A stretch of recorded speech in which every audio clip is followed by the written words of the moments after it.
cyberware. It sounds amazing. It feels amazing. But they don't tell you what it costs. You alright, mate? Hey, you hear me? What's the matter with you?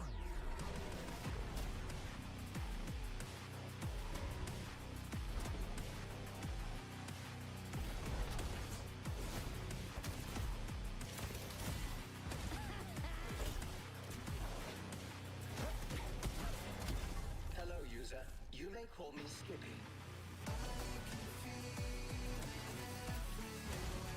Speed, power, endurance. They're all right here. Just don't let it go to your head. Or you might lose it.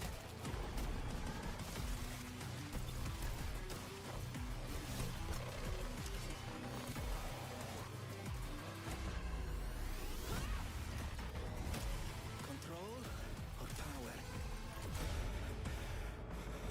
The choice is yours. Ah, look at that. Okay, guns up. Oh dear. Another ruthless kill. Your childhood must have been terrible.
Ladies and gentlemen, welcome back to day number 2 of our PLQ games. You're back with Stoney and Q here today for winners round 2. Q, so far so good. Winners round 1 we saw a lot. I feel like winners round 2 we're going to see a fair bit as well.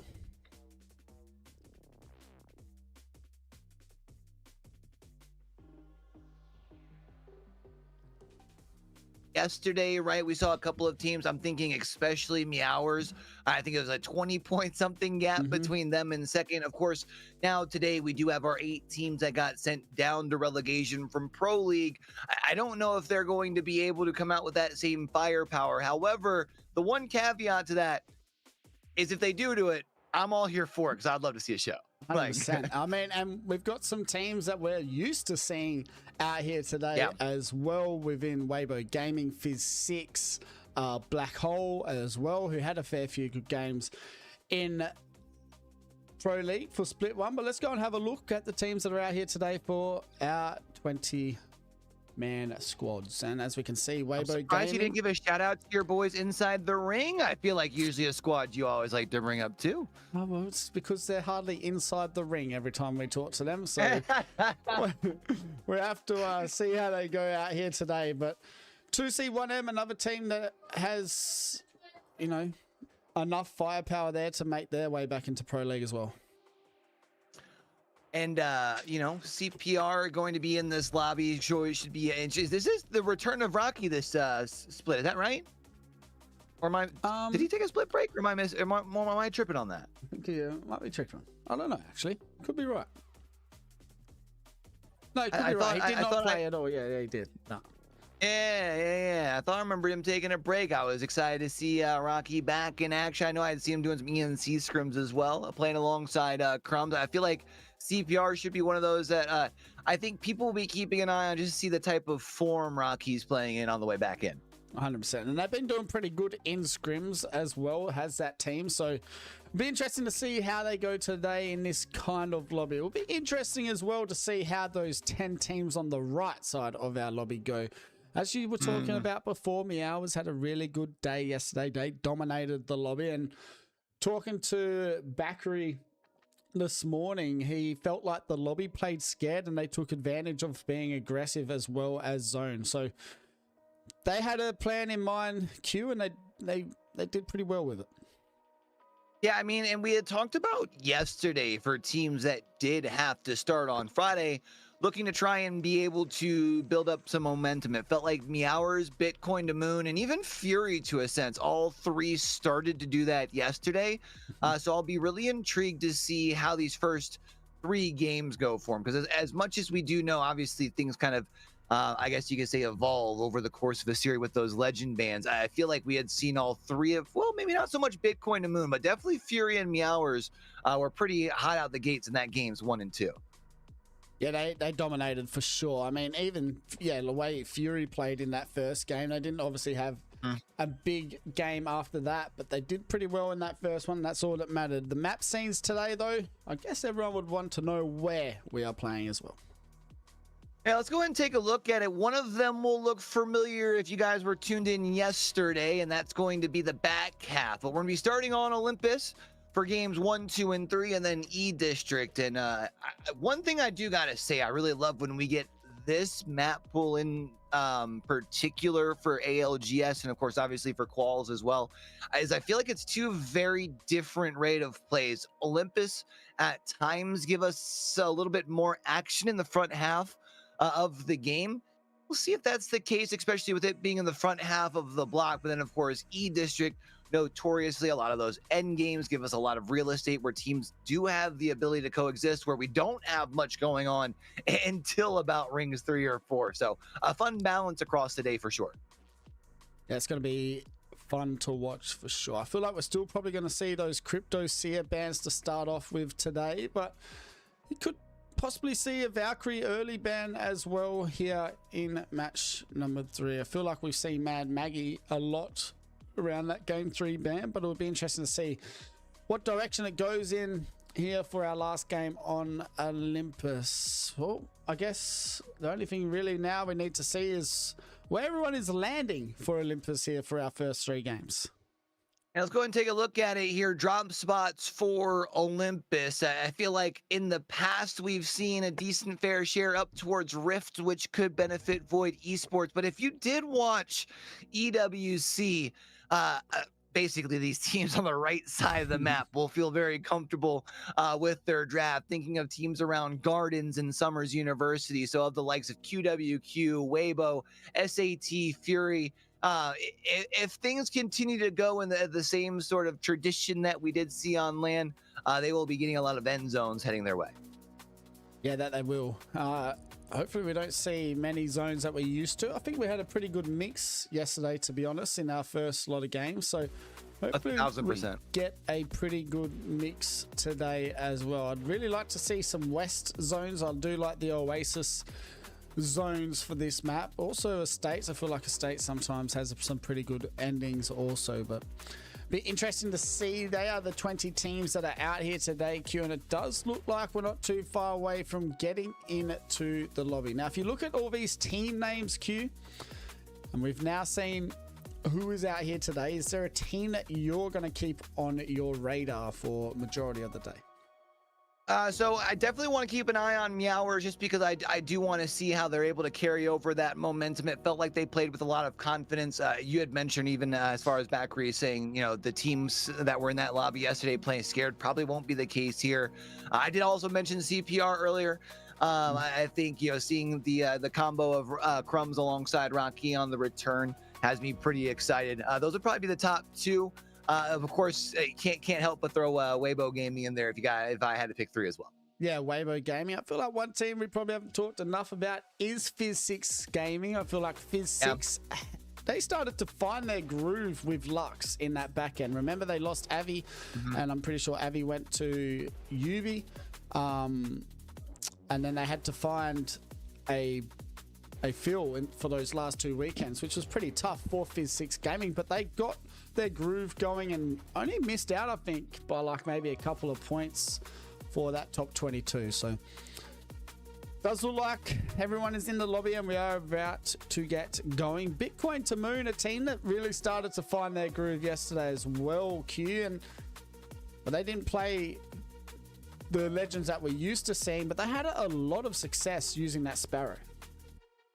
They did see a lot of success with the Sparrow. The one thing that I'm kind of curious to see for Bitcoin to Moon today, most of their success was in the back half of the block yesterday. If you remember right, we started on E District. That back half of the block was played on Storm Point. Not going to be played, at least as far as this series here. Of course, we can probably anticipate that the Sparrow will be coming into that play probably somewhere around games 3 or 4, right? I think I have to agree with you. Maybe there's a chance that we see Valkyrie getting banned a little bit earlier with that game number 3 potentially, but I definitely think Bitcoin and Moon, another team that I will definitely be intrigued about, especially come that turn there at about midway through our series here. Black Hole, another team, Easty, FPS, they've done pretty well. Void Esports. So it's a team that I don't think you've seen much of, but Yukoi and the boys, Swarkster, Mido, they won the first 2 weekends straight of CC. They were going, I think they were maybe only 20 or 50 points away from breaking the Challenger Circuit record for points over the 4 weeks of Challenger Circuit. So Void Esports, definitely a team that we should be watching for today. They have a lot of talent on that team. Yukoi, one of the most impressive players in that Challenger Circuit, who definitely deserve a spot in Pro League. Now, we've seen Swarkster in Pro League before. He was in the Meraki team at the end of Split 2 last year.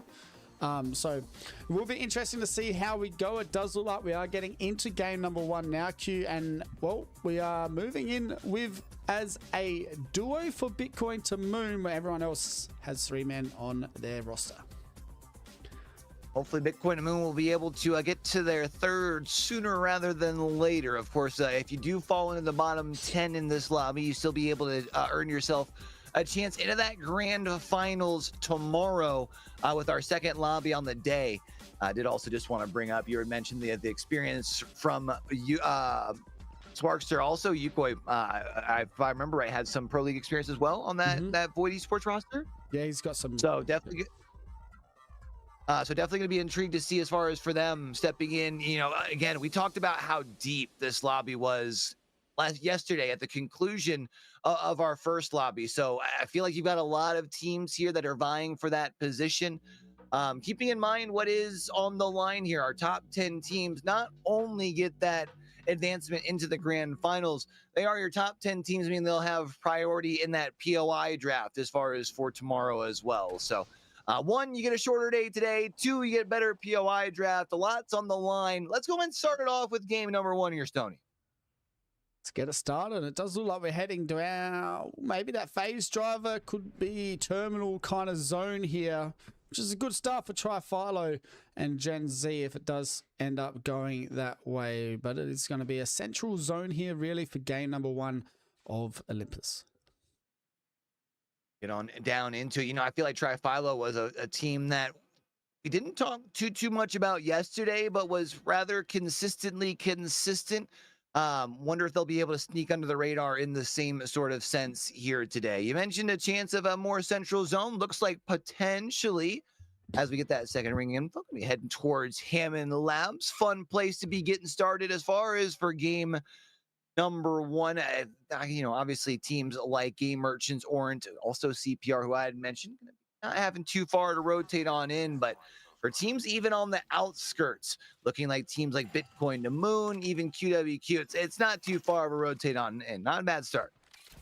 Yeah, not bad here for Game 6 Merchants. Tri-Philo in terminal as well. So, going to be interesting set of games today. It's going to be interesting to see which team takes control early on as well. If Weibo Gaming get going early here, Q, we could see a pure domination as well in these lobbies. I feel like Weibo do kind of slow down when it's like a match point format, but in these 6 games, they know there's only 6 games.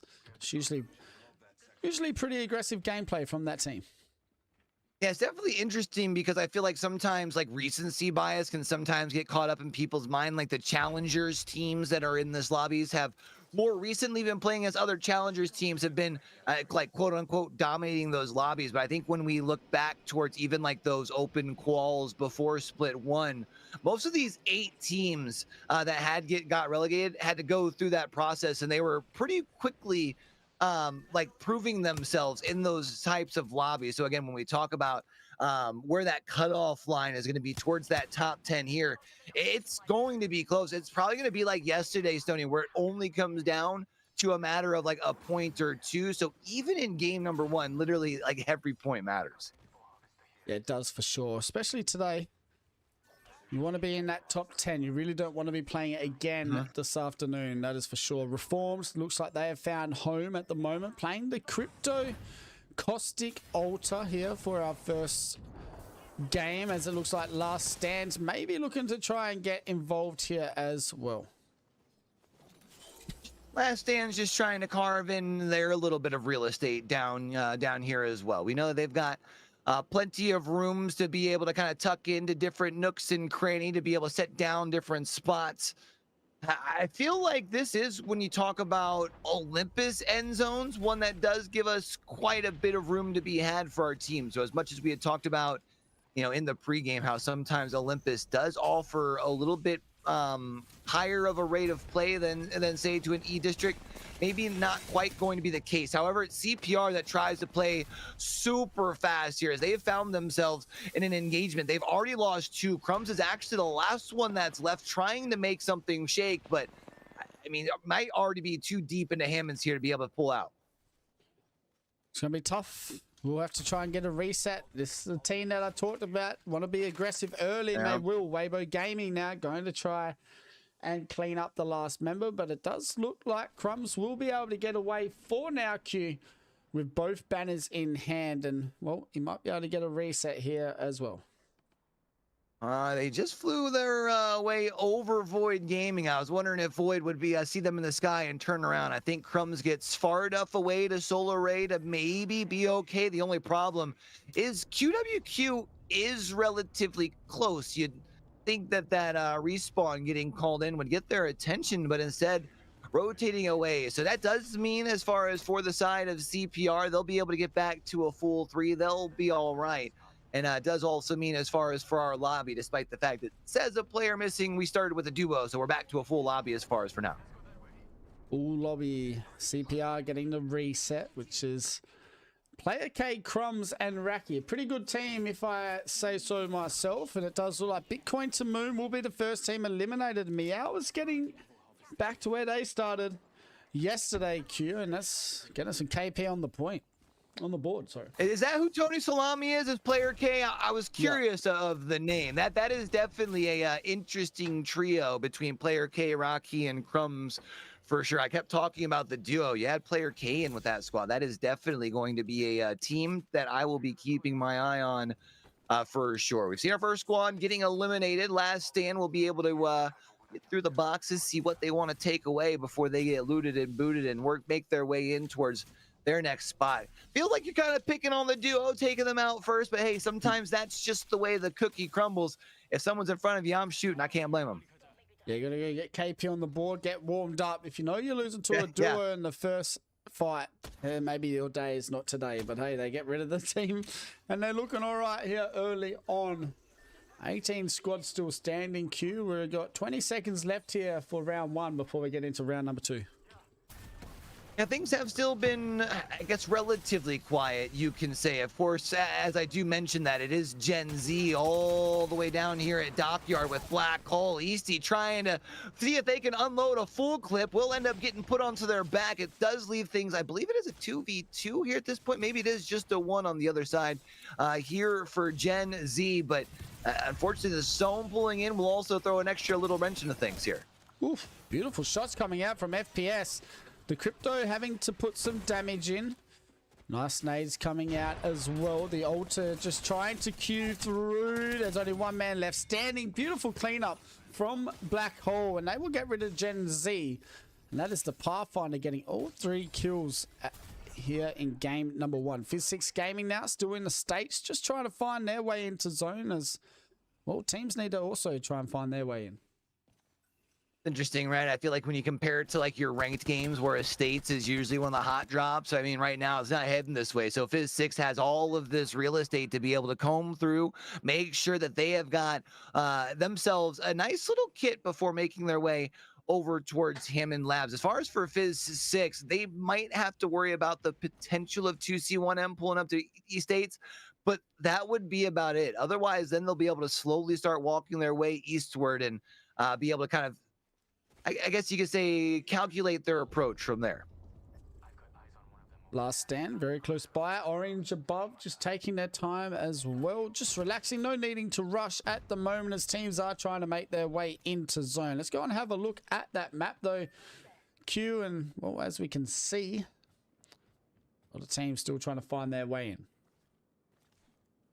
Decent amount of teams have already started to close their way in a little bit. I think the other thing that really stands out to me, like we always see in game number 1, the drones that are in the sky. Part of the reason you don't want to have people too close to one another, right? You don't want people farming up those EMPs for free. I think the big thing for me is Weibo has already been able to put themselves in a decent spot over at Hammond Labs, and no one has really started encroaching on their territory. They'll be able, I think at some point, be able to get up onto that roof if they opt to, and be able to get a good lay of the land around them. Also really liking the spot that Fury has put themselves at, dead smack dab middle of where this thing's closing at.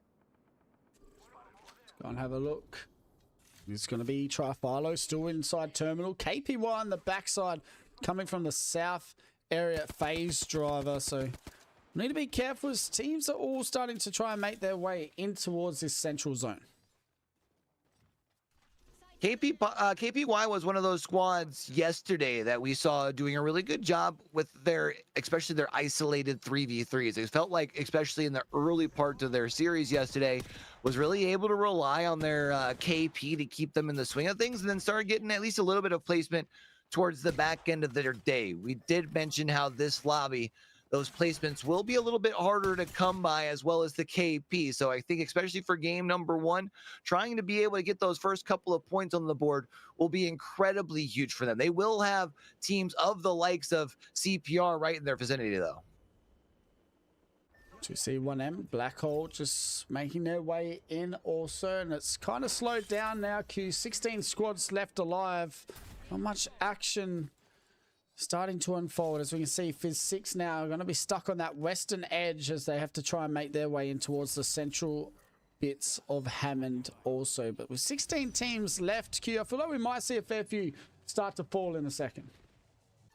Yeah, I mean, we got a couple of teams spread out, especially around the outside here, one of which being 2C1M, making a push. This is actually Black Hole on the other side of this. They've already lost their Pathfinder, and they'll be able to get the full wipe onto that. Unfortunately for Black Hole, they don't really have anywhere to run. They've got the Storm right up against their back. That should give 2C1M the green light to push forward, but Black Hole been able to meet with some extra resistance and buy themselves a little bit of extra time to get their heels off.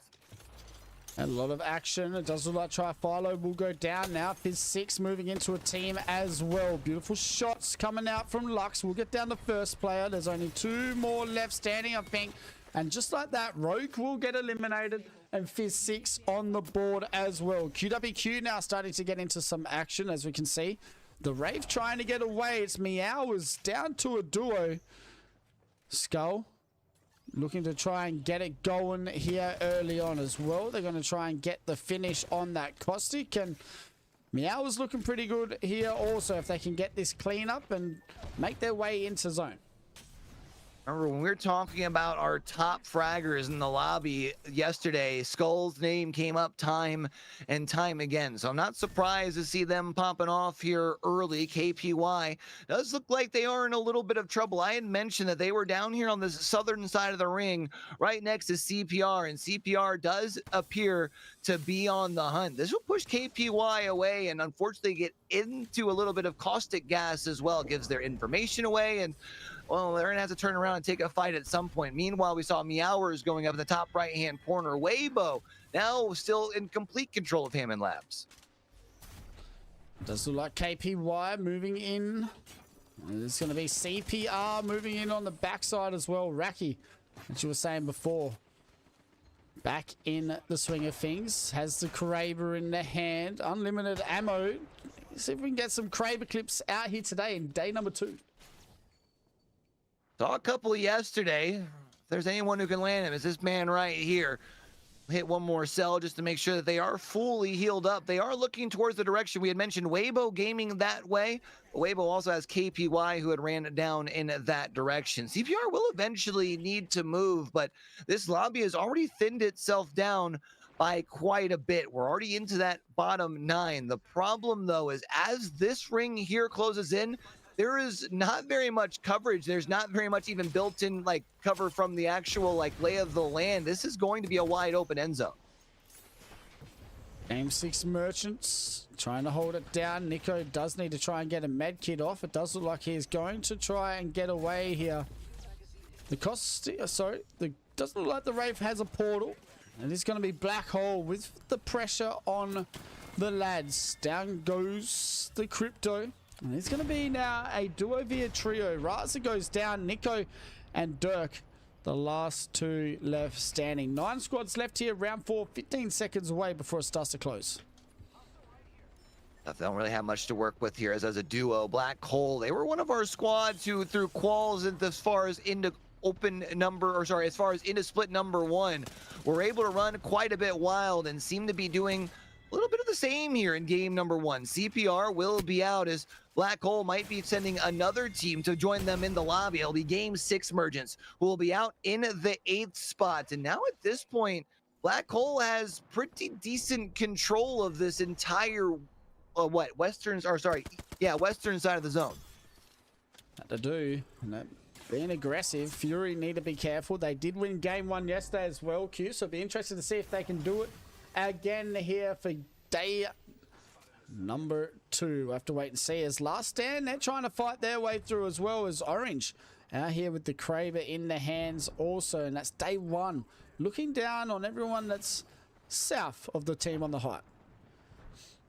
Orange has Last Stand right below them. I'm not sure if they've got the information of them underneath as we do turn back in with Black Hole as their Pathfinder continues to be able to put down damage with the Hemlock. Finds a knock onto 1. Can we find the knock on a 2nd? Not the case, but Easty still up on their feet here with XX as well as they do clean up KPY, and surely once they get reset, will turn their attention to Fury. Not a bad set at the moment. Fury in a pretty good spot. Fury only have... They have one kill? Yeah, they've sat pretty well in this building the entire time. I think they were hoping the zone was going to close their way. It has earned them some decent placement points, at least thus far, but they've got to start earning some points here soon. We know that they've got some shooters. Steve hit that clip yesterday, but Black Hole pulls up, finds a knock onto one, and tries to bully boy this squad away from their home here. Fury is going to be in some trouble. It will. Weibo Gaming needing to be careful. Fury now going to be getting eliminated, which means we only have 4 squads left standing. Weibo, Black Hole, Last Stand, and Orange. So, beautiful shots coming out here as well as day one. Looking pretty good here early. Weibo is looking to push onto Black Hole to be the third party, and Orange helps them out immensely with the Kraber. Day one almost finds a way to land a second shot as well. Oh, 2 swings and misses. Those would have been huge impacts on that fight over across the way. Weibo Gaming has quite a few KP to their name. This was one of the teams that we expected to be able to really assert themselves in this lobby, and they've done just that in game number 1. Does look like Orange moving in. Beautiful shots coming out just like that. Last Stand will get eliminated. Black Hole now trying to put some pressure down on Weibo Gaming as we have 12 kills for this this Pathfinder right now. 12 kills as he is looking to try and get some more on the board for his squad. As they have 15 kills as a team, and this man, well, he has 12 by himself. Right now, though, is they are a duo, and the other 2 teams that are left inside this lobby are a trio. So is being short a gunner going to, how big of a deficit is that really going to put them in? Or is there a chance that maybe Orange and Weibo Gaming do start their engagement first, and as the duo, you get to play a little bit of custodial duty? I do believe, of course, I think all 3 of our teams that are left alive have that crypto, so they'll be able to at least get a lay of the land before this final zone starts closing in. This is about to get interesting. That it is. Black Hole going to be stuck as a duo for the ending of this game. We got 3 squads left standing. Weibo in a really good spot as well. Bolin, 3MZ, and Chago, as we can see, they're trying to get rid of this duo here. Beautiful R9 shots coming out. Bolin will get down 1.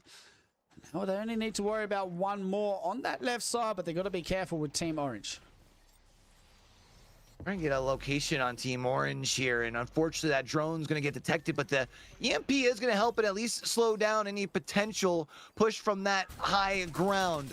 There will be a knock, though, and doesn't mean Orange has a chance to be able to move on in. Nice shots here from Ning. Ning will now push on in and be able to continue to clean things up, as them and Jackie will be able to pull off the W here for Orange in game number 1. That's a huge game from Team Orange. They will take the first victory here for day number 2. Winners round 2. All the scores coming to you in just a second. Orange, I would say, of our teams that were left, it felt like Orange had been rather quiet towards the end. But, I mean, hey, at the end of the day, the 12 placement points is really what matters the most. You add a couple of KP, whether it's a handful, whether it's a lot. I mean, the 12 points placement-wise, when you talk about the whole goal today, just simply putting yourself into that top 10. We saw yesterday that cutoff point was somewhere between that 30 to 35 point. I think it was actually right around that 30-point threshold yesterday. They're already going to be well on their way here after game number 1. And now you just got to wonder. Now you just got to wonder who's going to be able to step up in game 2 here, Stoney. They've fully changed the teams on me, so I'm currently needing to fix the leaderboard. So this is all you, my friend. You talk away. Get ready as far as moving towards game number 2 here. Give us a moment before we do get this the scoreboard up here for you guys as well. But we will be running things back, of course, over on Olympus for a second game. And then, of course, the third as well before heading over into E District. I think we had seen plenty of cryptos across the board. So we will wait to get that as a confirmed legend ban. And yeah, actually, I am seeing over on our site. Yeah, crypto will be taken off of the board here come game number 2. Our first place team Orange was able to pull away with 8 KP, so a 21-point game for them. But we did mention Black Hole and the amount of kills that they were able to pull off. It was a 16 was their total. You add that in with the third place finish, it will be Black Hole technically that does sit right now up in that first place spot. And then Weibo Gaming finished in second. They also had double-digit kills. They were able to put up a 19-point game. So 3 big games for our top 3, which does mean, kind of spread points throughout the rest. So if you are of the likes of, well, really anybody in our bottom 4, Void, Gen Z, Reformed, or Bitcoin to the Moon, all walking away with a goose egg in game number 1, does mean there is still plenty of time. But 2, if we do still see some of these teams that we were expecting to be big headers at the top of the likes of Black Hole, Weibo Gaming continue to stack it up, that does mean that cutoff point that we were talking about between 30 to 35 likely to be closer towards that 30 mark. Oh, you're gonna love it. All right, I think I have fixed it. Let's go and have a look at game number 1 winners, and it was Orange with a huge 8 kill victory. Weibo getting second with 10. So we will go and have a look at the match winners right now. Mentioned it, 8 KP to their name here for Orange. Jackie rocking 3 of them on the crypto, only needing 744 damage to pick them up. Sure, seems like Orange was doing a good job of picking up the KP without having to put in as much of the elbow grease, so to speak. Yeah, he did well at the end. Ning played really well yesterday as well. When they needed someone to go in there and do the entry damage or finish it off, Ning did unbelievably yesterday, and he started off as well here. Game number 1 just as good. Match summary, well, it is going to be Team Orange leading the way. Well, not really, because Black Hole just had a 16 kill third place, which is going to give them the lead in the series overall here after game number 1. That top 3 pretty well separated from the rest. Of course, it is only game number 1, and I'm going to be really curious towards teams of the likes who had strong starts to their game. Strong. Let's restart that phrase all over that. Strong starts to their series yesterday of the likes of KPY and Fury, both still putting together decent games for game number 1. Fury with 5 points, KPY with the 9 points off of the back of 6 KP. We saw them really being able to rely on those kills during the front half of the series yesterday, keeping themselves in the top 10 for now. And like you said, it is going to be that legend there banned for game number 1. Crypto, as usual, getting eliminated here. So he's going to be the first recon legend gone, and well, usually we do see the seer next. It'll be interesting to see exactly what legend goes this next game, considering on how many Mad Maggies there were in that game as well. Yeah, I feel like our first 2 bans will probably see being pretty consistent. I feel like Crypto was consistently number 1 across all of the regions. And I feel like generally the Apacs have been notorious for seeing a little bit heavier of Crypto. So I'd be very surprised if Crypto didn't get banned number 1. We saw a lot of Seer. I think it was 20 Seers in match number 2 yesterday. It was a different map. We were on E District at the time, as opposed to the Olympus. But I would not be surprised to, see a very big increase of the Seer. And again, this is the one thing that you do love about the legend ban system. As much as you do have legends that are obviously so strong that everyone picks them if they're available, whether it's the Crypto, whether it's the Seer. You only see them for a game or 2, and then we get to see more legends come out deeper into the series. Go and have a look at the top 5 kills and damage leaders after that game and see who is leading the way. It is going to be the man from Orange, doing a lot of work in that first game, and that is Actually, that's from Black Hole, and that is going to be BJJ. So BJJ with the 12 kills for game number 1 here for the boys of Black Hole. We'll go and have a look at our top 5 damage leaders after the first game, and it is going to be Easty up top with his teammate BJJ. You got Chago as well, Mark Lilly, and Day One in the top 5 for our damage. And it does look like we're about to get into game number 2. Let's go and have a look where Black Hole landed for game number 1 on Olympus. Yeah, let's take a look at it here real quick, keeping in mind that we had gone towards Hammond Lab. And let me see if I can find Black Hole real quick. We don't have too many. There we're over at Hydroponics. So, of course, we did mention with the more central zone, even those teams out on the edge wouldn't have too far to go. Black Hole able to capitalize from one of those edge POIs. Now we'll shift our attention to map number 2, again back on Olympus one more time, and see where the zone takes us this time around. We will have to wait and see. Game number 2 just about to get started as everyone is getting into the lobby, and it does look like Bitcoin to Moon have a full team here.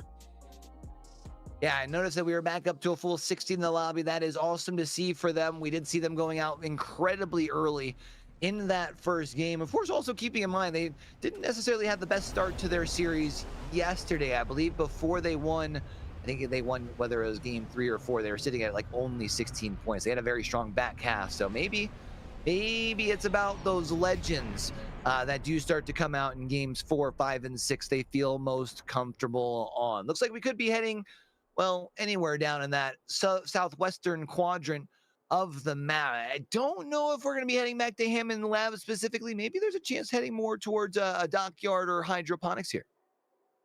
It could be, yeah, that dockyards, maybe estates. It is going to be that hydroponics dockyard zone. It usually does, maybe sometimes, well, majority of the time pulls towards that phase driver area as well. And if you avoid esports, you're kind of laughing, right? You get to land all the way north. You just take those rifts all the way to zone, and you're laughing once you get into one of those nuts. Yeah, you get to very quick rotate. You don't have to really worry about moving past very many of the teams. So we'll see just how quickly they can rotate their way in from that northeastern side using that portal for sure. Orange, of course, who just won game number 1. They won't have too far to rotate in either, landing down here at Turbine. It looks like they're already on the hurry up. They are. Game number 1 started well for them, considering how close they are to zone. That's what you want from a team. I feel like we saw a lot of that yesterday, Q. I feel like if a team had zone, they did well to win that game. So we're starting off day number 1 the exact same. I feel like it's either one story or the other. It's a team that's gifted zone, or it's literally like the team on like the farthest POI, and it's almost nowhere in between. Fizz6 has been able to find a very early knock, and they're going to be able to take advantage, get the full wipe to be able to get themselves their first KP, but Meowers look to pull up as well to add in a third party. Have to be careful, Meowers, as we can see Fizz6 Gaming in the area. You can see players trying to get some more KP. It is going to be another kill here, and they will get J. So it's not looking good for the lads over at Game 6 Merchants. Yeah, nor is it looking good for Last Stand here either, as Yes or Yes will also push right on 3, and you have to hope that you don't land somewhere similar over here at Rift as the other player from Game 6 Merchants, who had also just recently headed out this way. Meanwhile, it does look like Weibo Gaming are starting to make their way towards this zone as well. It looks like they're actually getting shot at, however, from their 6 here from Fury, and there's even a chance that CPR in their vicinity as well. So if they are going to turn around and take this fight, they're going to need to make sure it's quick. Fury very close by as well. Beautiful 30-30 shots coming out. It looks like they've kind of rotated on the backside of Weibo, just kind of following them in here. towards Terminal. We'll need to be careful though if you are Fury. Pretty scary team to be following here in game number 2, considering the start they had in the game 1 as well. Yeah, I mean, remember Weibo was able to put up double digits in that first game. It's a team that you and I both had on our watch list here heading into this first series of the day. Granted, Fury was a team that was able to pick up a decent bit of momentum over their course of their 6 games yesterday, and it looks like there's a very good chance that they will look to try and push forward with this fight here. They do have the portal from their Wraith, and I think they're going to use that to get out of Dodge. Not a bad idea. Getting to a safer position. It looks like they are going to try and find some zone knowledge as well. You can see Void Esports setting up where they think zone will be, but they will need to be careful because, well, there's a lot of teams waiting for them at the other end as well.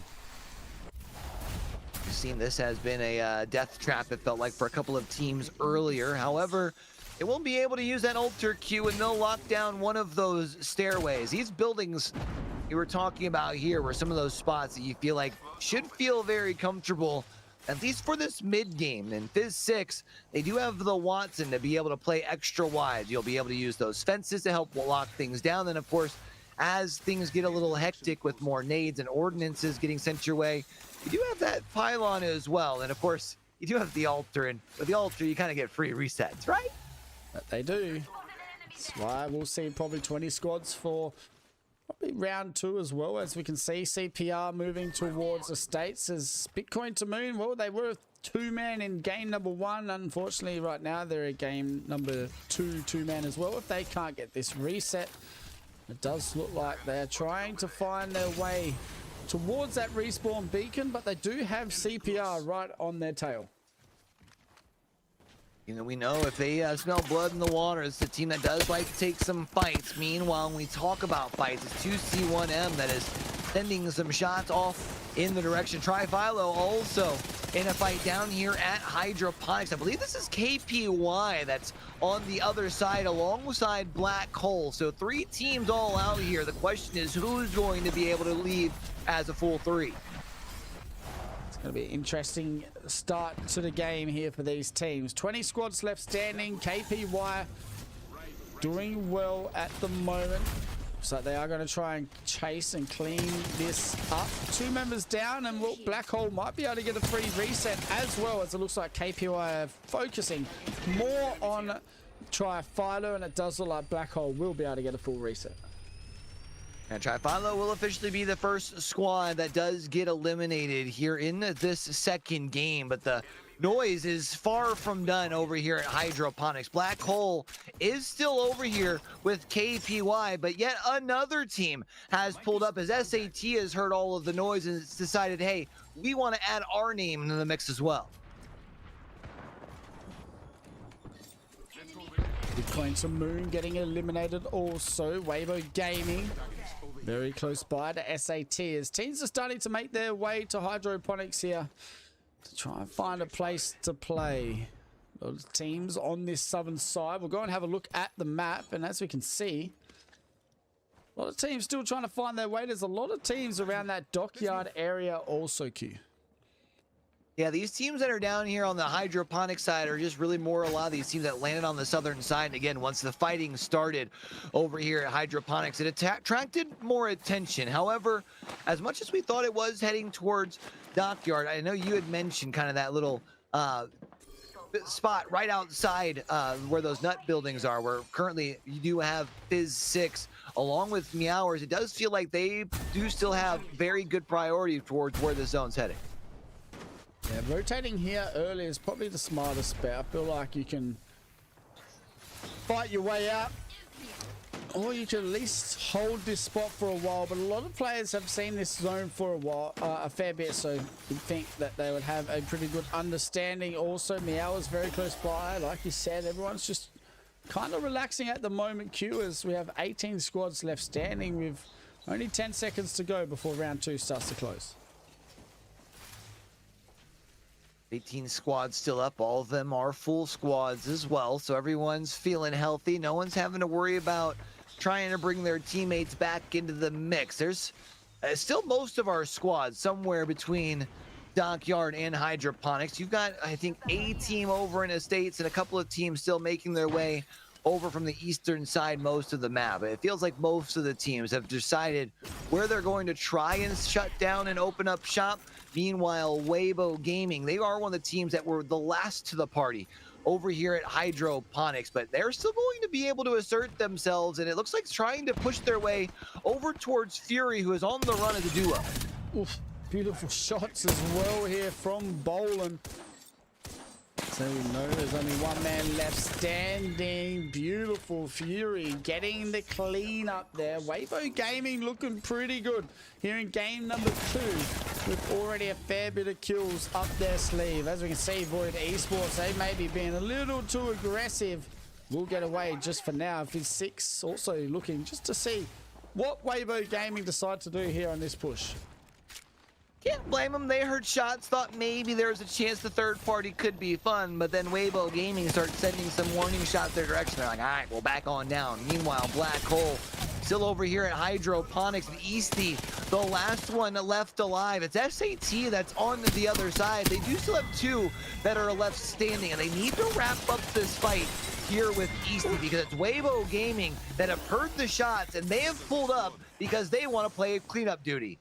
Yeah, Weibo Gaming moving in, trying to clean up. It does look like, though, I feel like that team has just bounced away as well. KPY, though, they've come and joined the third party, and, well, there's 2 totally different teams here now compared to the 2 that were fighting before. So Weibo Gaming may be putting themselves in a position they probably don't want to be in right now.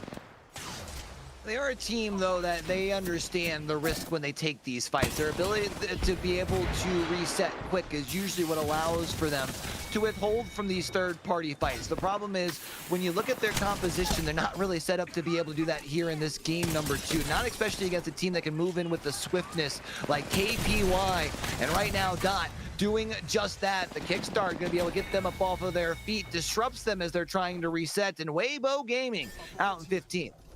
Weibo getting eliminated early, as has Black Hole. So 2 of the best 2, well, in the lobby, getting eliminated early. Game 6 Merchants, well, they're in some trouble here as well, as QWQ will get rid of them at 14th position.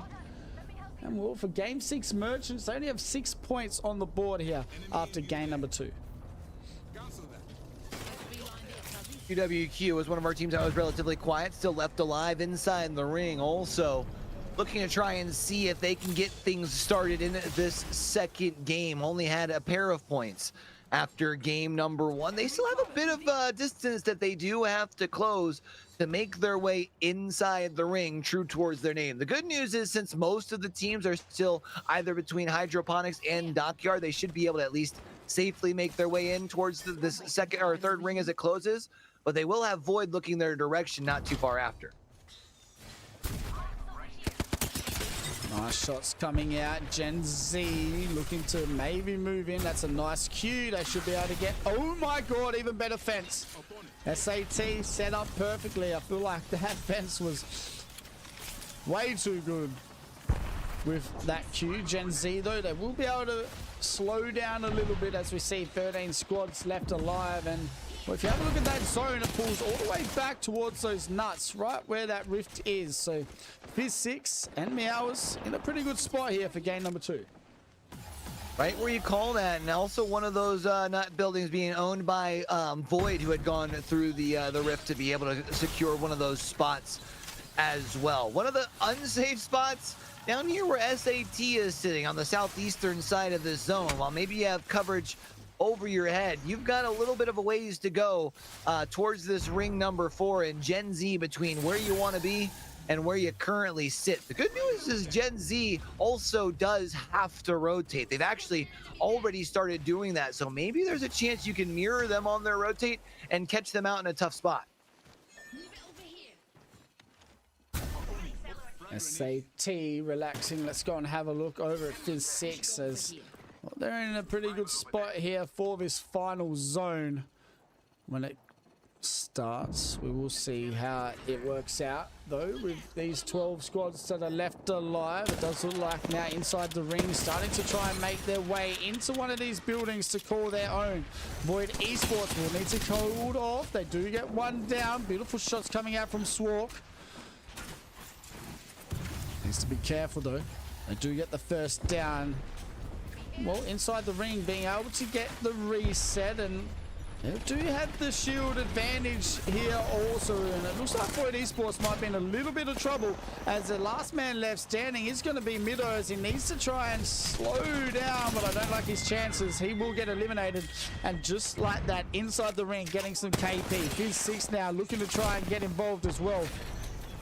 Does look like Lux needs to be careful inside the ring, getting eliminated, and a lot of teams starting to make their way into zone, and a lot of action starting to unfold. Yeah, already down into our top 9 here now as CPR will look to try and get Crumbs back up onto their feet and should be successful in that regards. Gen Z now going to be out in that 9th position as well. Rogue does have 2C1M right in front of them, and a nice job, or no, sorry, that's KPY. That's going to be taken out by Fizz 6 that's next. 2C1M does have to worry about that Rogue squad that's right in front of him here. That they do, and that is Fizz 6 getting some KP on the board for game number 2. Beautiful shots coming out from Feng Chun. So 2C1M now. Ooh, they most likely will send this Rogue team once they realize it's a duo very close by. Beautiful shots. They will clean up Sparty. 2 men left standing. The Q comes in. I don't like Rogue's chances here. Fences, though, are in a pretty good spot for Rogue, being able to hold off the push, but they are getting looked at from CPR as well.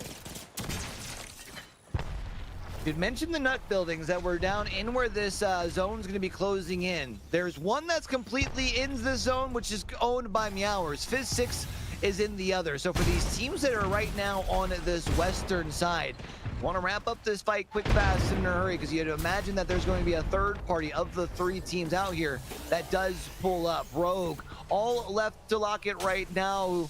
Should be able to get the bat off, but I don't know if there's time to be able to pick up either of your teammates. You're probably going to have to fight this thing out as a solo, try and find some way, some nook or cranny to play around, but eventually gets hunted down as 2C1M take him out. CPR might be in some trouble. They need to be careful. I'm pretty sure that is Meowers that are just looking at them. They aren't able to do much from the position that they're in, and that is just because of this team right here. Fizz 6 also still alive. They only need to worry about one team very close by on their right, and that is SAT, as SAT try and queue in and try and find a better spot. Last stand still alive. We have 6 squads still standing here in zone number 6. 6 full squads, although SAT does have one of their players that is currently holding a knockdown shield with their knees on the ground. So 15 players that have the guns in their hand. Fizz 6 trying to make a play around their building here, is because as this zone does close in, about half of it will be swallowed up by the storm. SAT will be the first of those 6 squads that does get eliminated, and at this point, the 5 squads that are all left will be separated with a little bit of space. I don't know if there is going to be a fight until this 6th ring starts closing and forces these teams to fight. CPR moving in, trying to be aggressive, using those ultra Qs to try and get rid of 2C1M. 2C1M, though, do get the full reset, so needing to be careful here. Both these teams on this west side of zone, stuck on the edge. You do have Fizz 6 and Meowers looking at you, and it's a pretty tough time for these teams to try and get away from this. Well, if you look at Meowers, though, Q in such a good spot to take game number 2.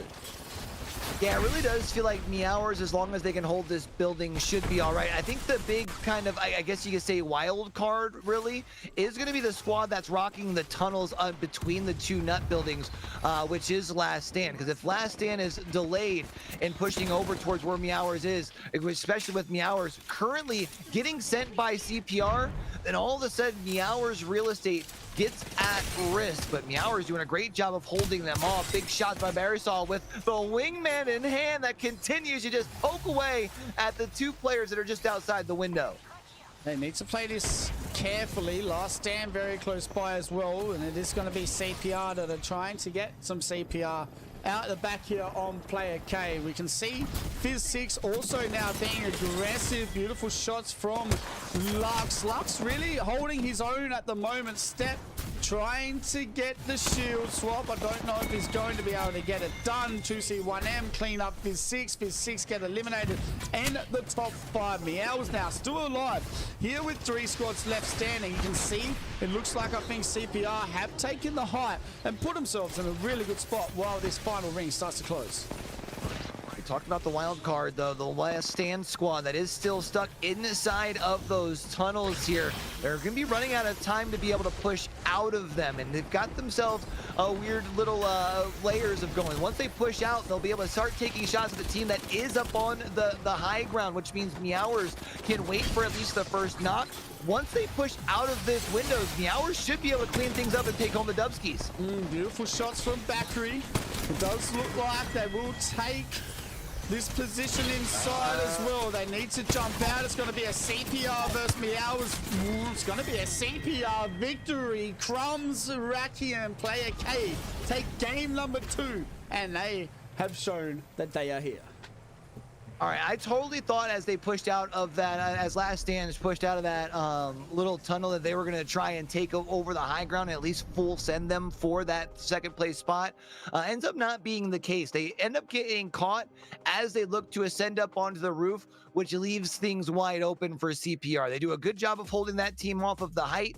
Once they clean up that fight, the team that's inside has no choice but to push out right into the crosshairs of CPR, which have a huge game. 16 KP here in game number 2, a 28-point game to launch CPR up into first.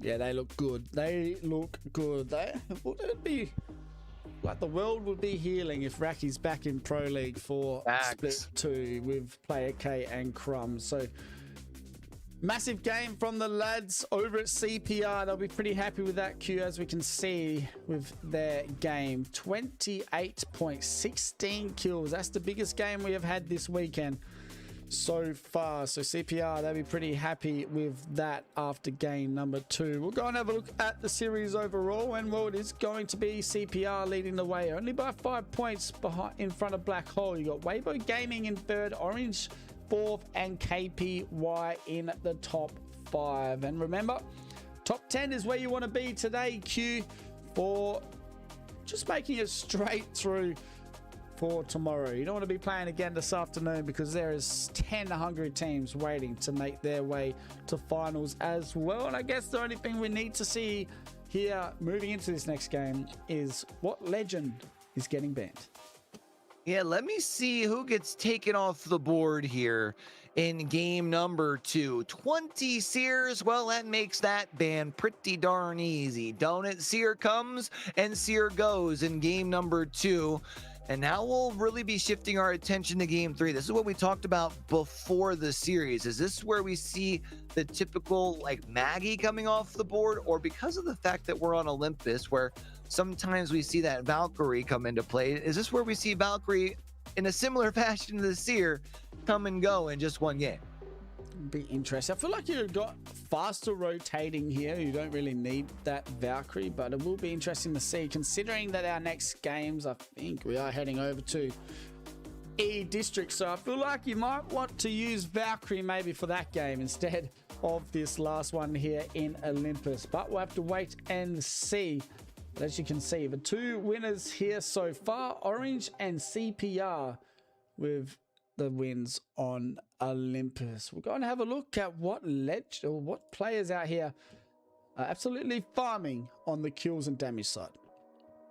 Take a look at it here as we have our top 5 in kills, and remind me who that is. The symbols at the top. I think you said That's JJ. BJJ with 14 of them things already after 2 games. Bolin, Mark, Lily both with 8. Raki and who's at the bottom? Yayo with 6. And not a bad start for these teams. And with the damage, we got Easty, Fang, BJJ, Crumbs, and Y in the top 5. And I mean, it's pretty close with the damage side of today after our first 2. Well, 4 more games to go here for our winners round 2. So far, so good, Q. We've seen a little bit of everything, and well, we were talking about 2 teams before we got on to the broadcast today, and that was CPR and Meowers. And well, Meowers just then proved that, hey, we may not be playing as aggressive as we did yesterday, but they are still getting themselves in the right spots. But then you go over to CPR. As a team with a lot of experience, you got Player K, you got Racky, you got Crumbs. Crumbs didn't have a bad chance. He started to warm up around that back end. You had that team, Mango team, with Crumbs strafing and I think it was Easy Flash for Champ. So it's a lot of experience on that team, and it'll be interesting to see how they go here for these last 4 games as well. Yeah, I mean, CPR only picked up a handful of points in that first game, and then absolutely popped off in game number 2. We talked about the importance of being able to plug and chug your way away. Even in that first game where we say didn't get many, still picked up 4. I feel like 4 is still a lot of teams in that first lobby would have been happy with 4 points. So a team that you mentioned with their experience should feel pretty comfortable, especially with the points that they're already at. But you did mention it's not just the fact that you're looking to qualify into that grand finals for tomorrow to get your chance for Pro League. For these teams that qualify through this lobby, you'll have those 10 best spots in the POI draft as well. So for CPR, if you can keep yourself in that number 1 spot, the more the merrier, you know? Especially we're playing all 3 maps too. So it's, right. It gets a little bit more important, right? The top 10 picks for Olympus, Stormpoint, and ED. It's not like we're just drafting for 2 POIs out here. We'll have to go and get into game number 3. Oopsie doopsie. Yeah, do it before they get this thing started. Stand by. There we go. Yeah, game number 3 popping in here in just one moment. One last go around on to Olympus, and you know, we keep talking about it because it is the most important thing. You know, obviously, usually when we talk about game days during the season, we're generally keeping an eye towards the top of the leaderboards because those are what earns you the most points towards those placements for LAN. These teams right now, they're just looking to earn the chance to get a chance to have the possibility of earning their way into Pro League. You can't get into Pro League today. All you can do is get your way into that grand finals. The top 10 is where it matters, even if you're in 10th spot. We've seen in positions, whether it's qualifying like this or those match points on lands, making it's really the most important thing. Sunday, you'll focus on that once you get to Sunday. Yeah, everything changes when it hits match point. But right now, we have only one more game left to go over on Olympus, which means we get one more chance to look at the POI drop before we head into our final game. And not a bad game from CPR considering where they're landing.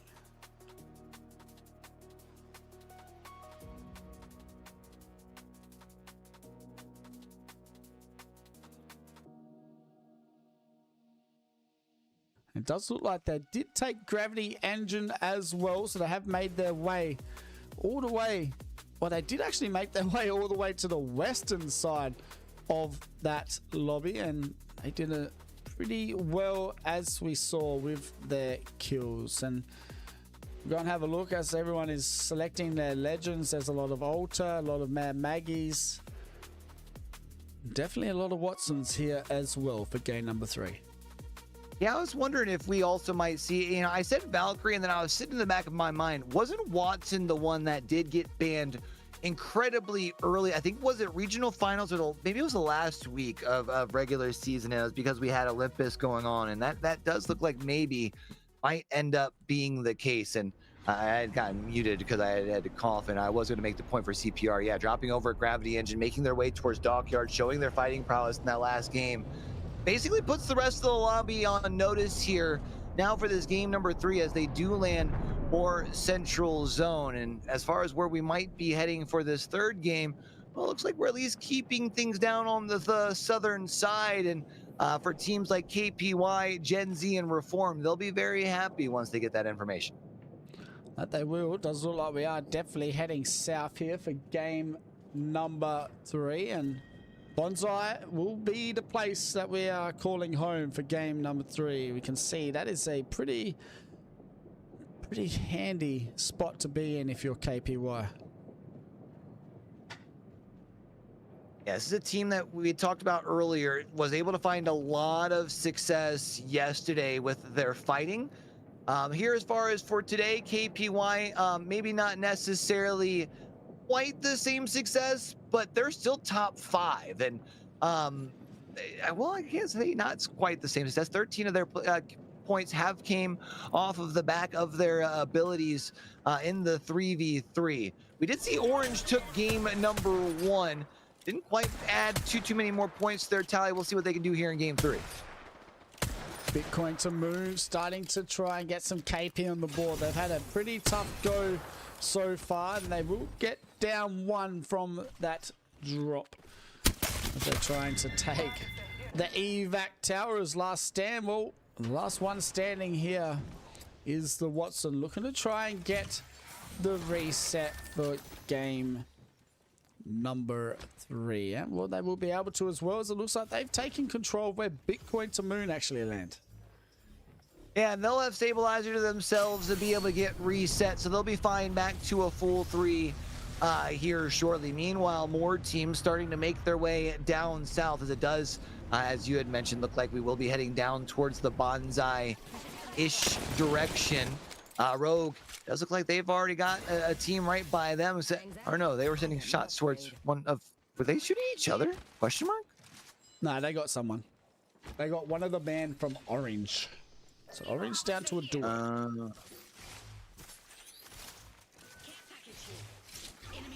CPR was a team that found quite a bit of success in game number 2. They've already started making their rotate down towards the south. SAT as well, starting to try and find themselves a little bit of real estate. Right now, though, SAT does still have 2 of their players rocking the white shield. Same thing that you could say as far as for Meowers, of course, as we say that. Will be upgrades to the blue. They'll get those perks as well.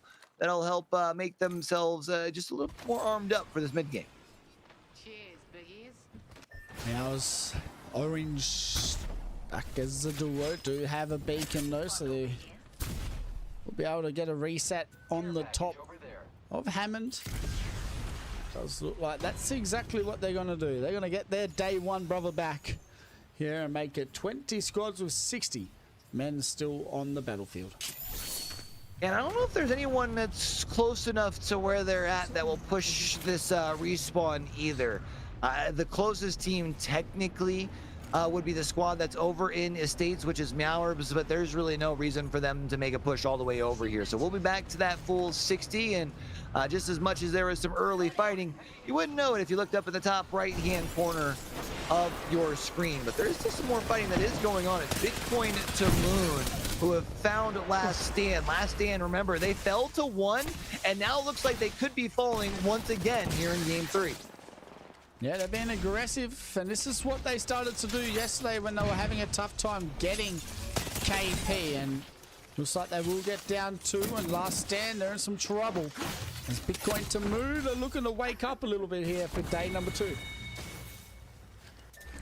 Well, this is about when they started getting things going yesterday. I think it was game 3 or 4 for them, so can't say that I am too surprised, but I am going to be concerned as we go to E-District, because E-District was not very friendly to them. Question is going to be whether that was because of the Legends or just E-District itself. We've been watching Void, wondering when they were going to really get things going. Yukoi will have to fall on back. Couldn't quite find the opening for Void to push forward. Trifilo now down to a solo though, so they will need to be careful as CJ's is the last one standing. And Void Esports, the closest team to him, and it will look like Sat get eliminated as well. Trifilo not able to get the respawn banner for Barber, but does have the Watsons in hand. 18 squads left standing here, Q, so far for game number 3. Question is CJ going to be able to get any sort of reset here, or is CJ just simply going to have to play things as a solo? Only time is going to be able to tell. Weibo will be able to at least dig in towards their spoils and figure out what they want to use for their kits moving forward, but they will eventually still have to move probably just a little bit further south from their current position. 3MZ will set up at least a spot for their portal. I think for now, though, they'll be okay with hunkering down in their spot. CPR right next to Team Orange for game number 3. Hammond Labs seems to be the place to be at the moment for these boys. Soon they'll have to rotate towards that south side as round 1 is about to be finished closing, which means we get to go and have a look at the map in a second and see exactly where this zone is pulling. How south exactly are we heading for game number 3? And we are definitely heading down south more towards Bonsai, which is crazy to think that we've still got 4 squads at Hammond. Oh, sorry, yeah, 4 squads at Hammond or further north from there. As much as we generally talk about how teams like to rotate early, there are still some squads who are looking to try and pick a fight. But we did see as far as KPY, they landed down at Bonsai. They're still down there as well. Weibo in a tough spot. It's Void Esports who have come a knock, and they've already got one knocked as well. It's going to be a 2v2 now as Swarkster goes down, so if 3MZ gets the down. Needs to be careful though. Does Yukoi trying to be a little aggressive. He's right behind. Beautiful shots.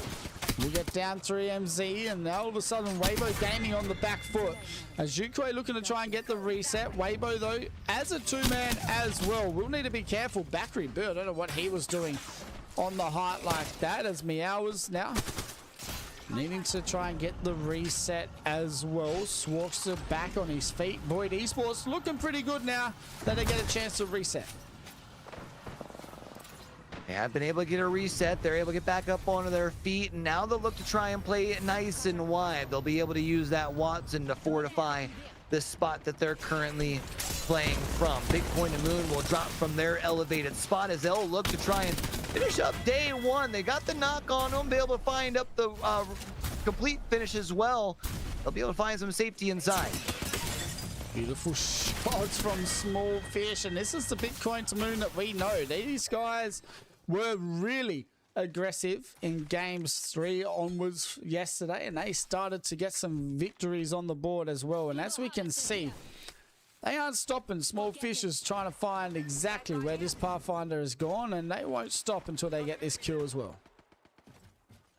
It's definitely a composition that likes to play aggressive. When you look into that bottom left-hand corner, it tells you that they're going to want to push, and they've been doing just that. I mean, what is that, 6K? They've got quite a few KP already, and we've only got 2 teams that have been removed. They are on the hunt, and it seems like they just want to hold shift W. Black Hole, they've already got XX that has been knocked, very quickly pushing through the doorway. The Axel is going to use that speed boost to apply more pressure.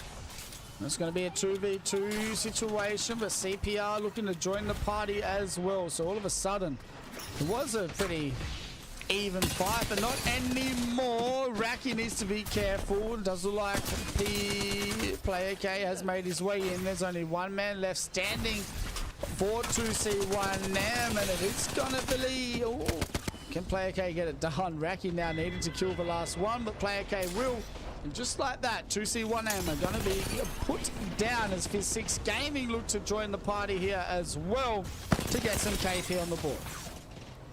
Philo out in the 17th spot, and Fizz6 Gaming fight off more than they can chew. That is going to be the question. Silly Step says it's going to already be knocked out, so that does mean Fizz6 will have to be able to stabilize as a duo themselves. Gen Z on the southeastern side, they're slowly going to have to walk up that hill to find themselves a spot in towards this next zone. Black Hole wrapped up their fight. They'll have to make their way here eastwards, but I don't know if they're going to have anyone looking their way. Not just yet. We'll have to wait and see. Game 6 Merchants, they're looking to try and get their day started. They do get 1 down. It will be Zuka that goes down inside the ring now, in a little bit of trouble. Only 2 men left standing for these boys. Do a kind of play that they can make here as well. A couple shots getting sent their way. It's CPR, who has now looked to pull up and added their name into the mix. Unfortunately, Crumbs has already fallen, so they'll have to, pull a little bit of a hesitation. They'll pull back to be able to get themselves reset. Maybe that gives Fizz 6 just enough time to be able to recover this banner as well. Unfortunately for Fizz 6, the banner's over near CPR, so going to be kind of tough for the boys to try and get his man back. Weibo Gaming, though, they're starting to clean up a little bit inside where they are also, and seems like we've got a little bit of everything happening at the moment. As we can see, Game 6 Merchants just trying to be a little annoying as well, but teams really starting to prioritize where they're playing. Where things do start to get a little hectic. I mean, third ring closing in towards the fourth as we do continue to push these teams more down towards the south.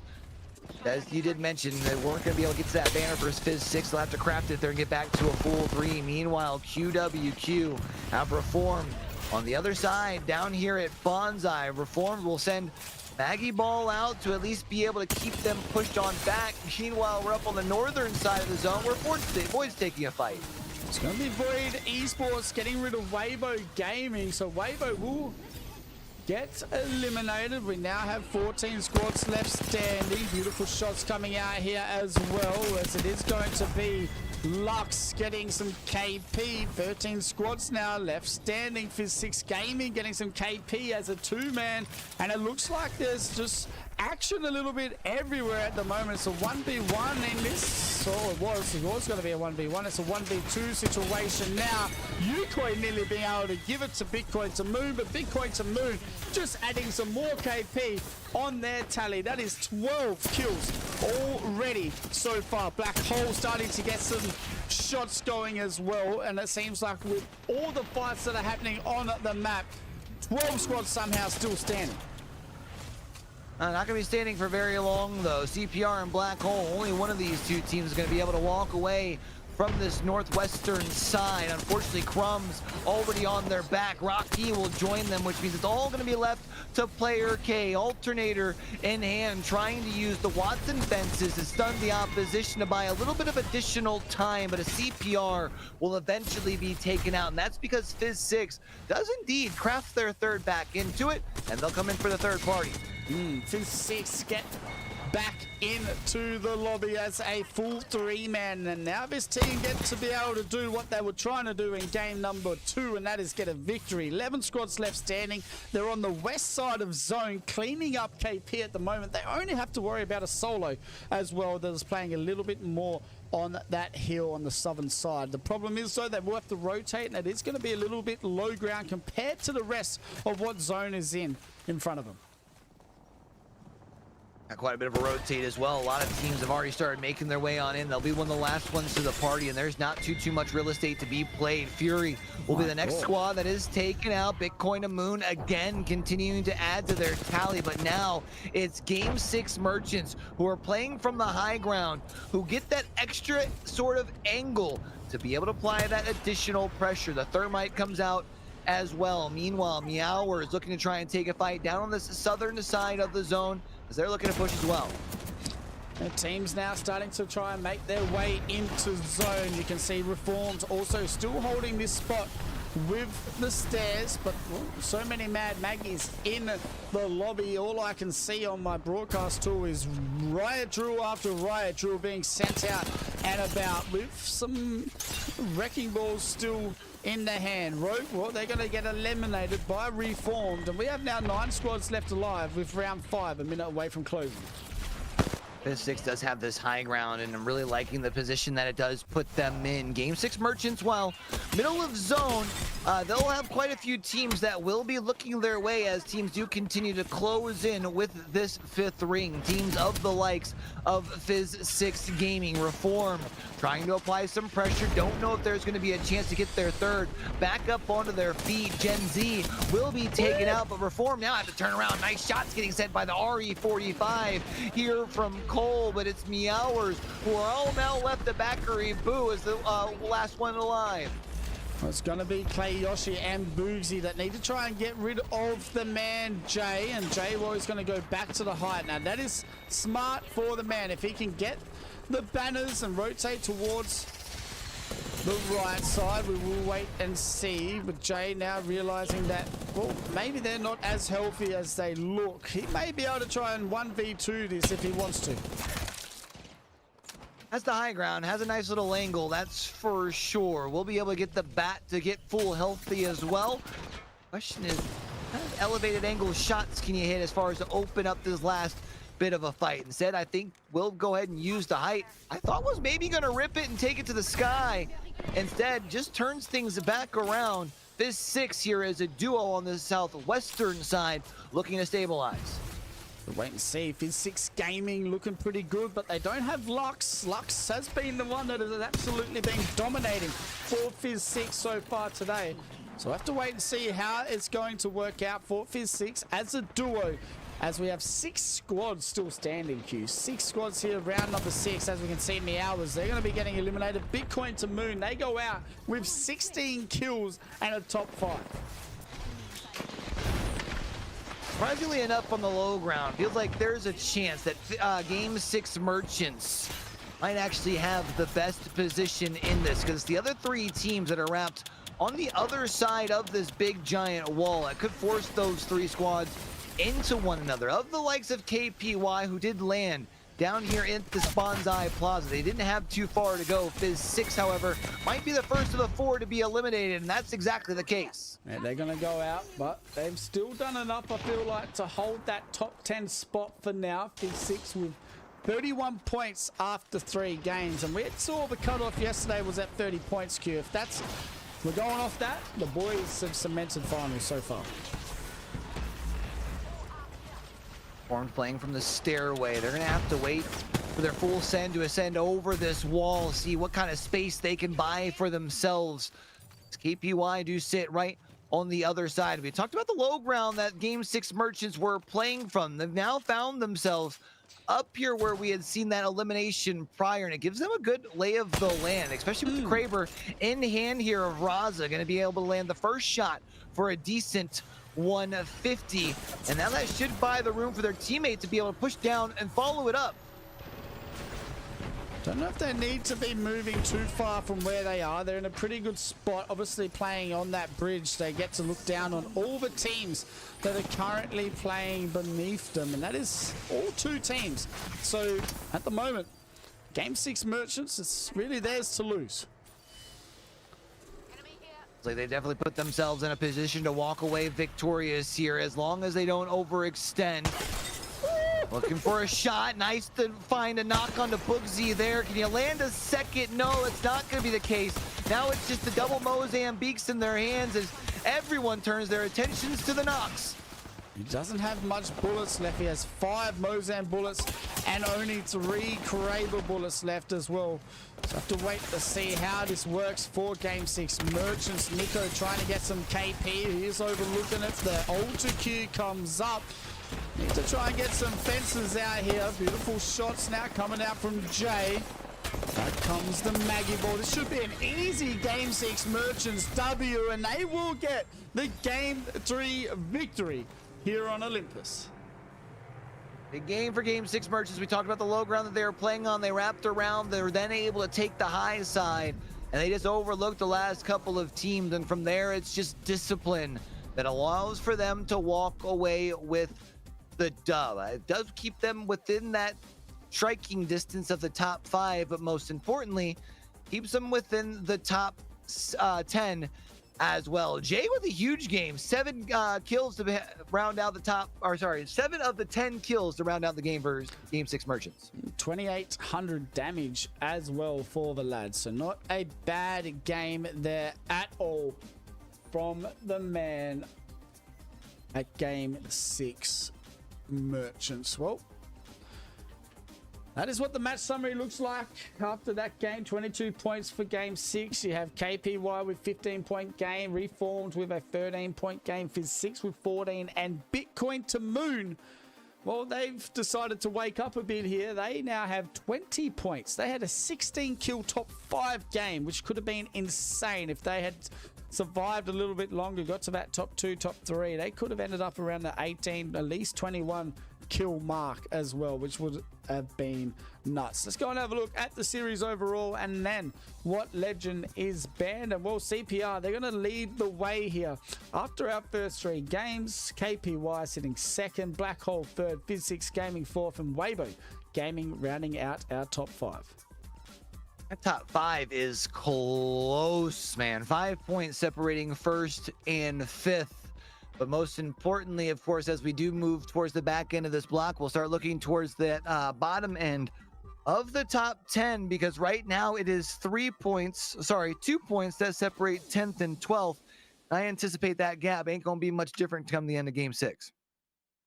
Let's go and have a look at what legend is banned, and usually it's the Mad Maggie around this time of the day, and it is going to be Mad Maggie that is out here moving in towards our last 3 games over on E District. So no more Mad Maggie on the board, which is not a bad thing, I feel like. No, I feel like pretty typical for what we've been seeing for the first 3 games as well. And I feel like, once Maggie's off the board, we start seeing some more of the defensive compositions. Wouldn't be surprised to see more of our beefy boys, the Gibraltars, the Newcastles, maybe a few more Caustics, who knows, comes out in these back 3 games, and I'm all here for it. We'll have to wait and see. All the winners so far have been shown, and it is going to be Orange, CPR, and Game 6 Merchants taking the victories on Olympus. We have E District up next. And the only other thing we really need to talk about before we go and have a little break ourselves is who is leading the way queue with some of these kills and damage. Let's go ahead and take a look at our top kill getters here first. BJJ has been holding it down in that first spot. Still there. Lux in second with 11. Bolin with 10. Jay and Rocky rolling out your top 5 overall. As far as our top 10 damage getters, Easty holding it down up at the top, and a lot of our other usual suspects here as well here, Stoney. That's it. Lux, BJJ, Raki, and Mark Illy leading the way for their teams so far after our first 3 games. Well, chat, we once again appreciate you guys being here with us. It is going to be a big day. We have this lobby, I think we've got 3 more games, and then we've got another 6 games this afternoon. Once again, thank you all for being here and supporting Battlegrounds HQ. We are live this whole weekend for all your Apac-South needs. Next weekend, there may be an announcement tomorrow about what Battlegrounds HQ will be casting as well. So we really do appreciate you guys for hanging out with all of us. We'll be right back. We're going to hit you with a BRB. Go and get yourself a drink, something to eat, relax, get back in shape. I don't know, sit back, relax. We'll see you all soon. Bye.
All right, welcome back, ladies and gentlemen. We are about to get into game number 4, and we are heading over towards E District, which means more POIs to have a look at.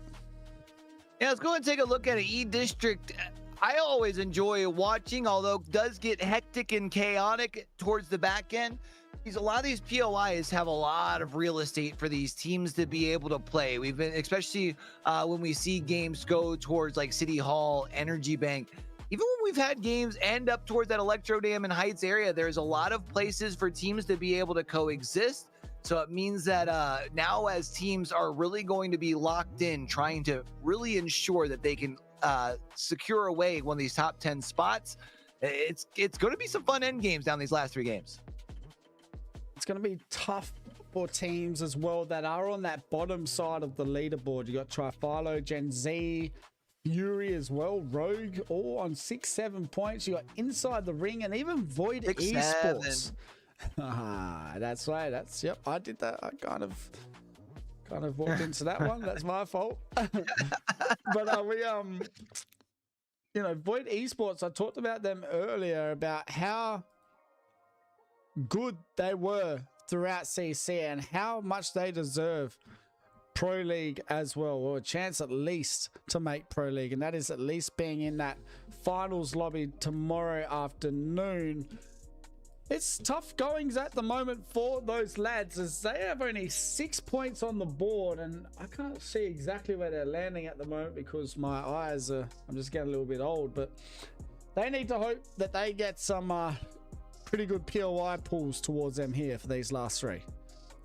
Yeah, I mean, they're landing at Settlement. I guess if I had to be an odds maker, we've seen a decent bit down towards Humbert as well as Heights. Maybe you get some of those pulls. I know we've also seen a fair bit up towards that City Hall as well. Of course, only time will tell. I think the tough thing, though, about hoping to be able to pop off on a map like E District is, again, the end game gets so chaotic. You're really having to rely on being able to navigate some very hectic last couple of rotations, and they're just, I guess from what we have seen from Void thus far, they just haven't really been able to pull off the team fights needed to navigate very busy sections of the game that I'm worried about right now.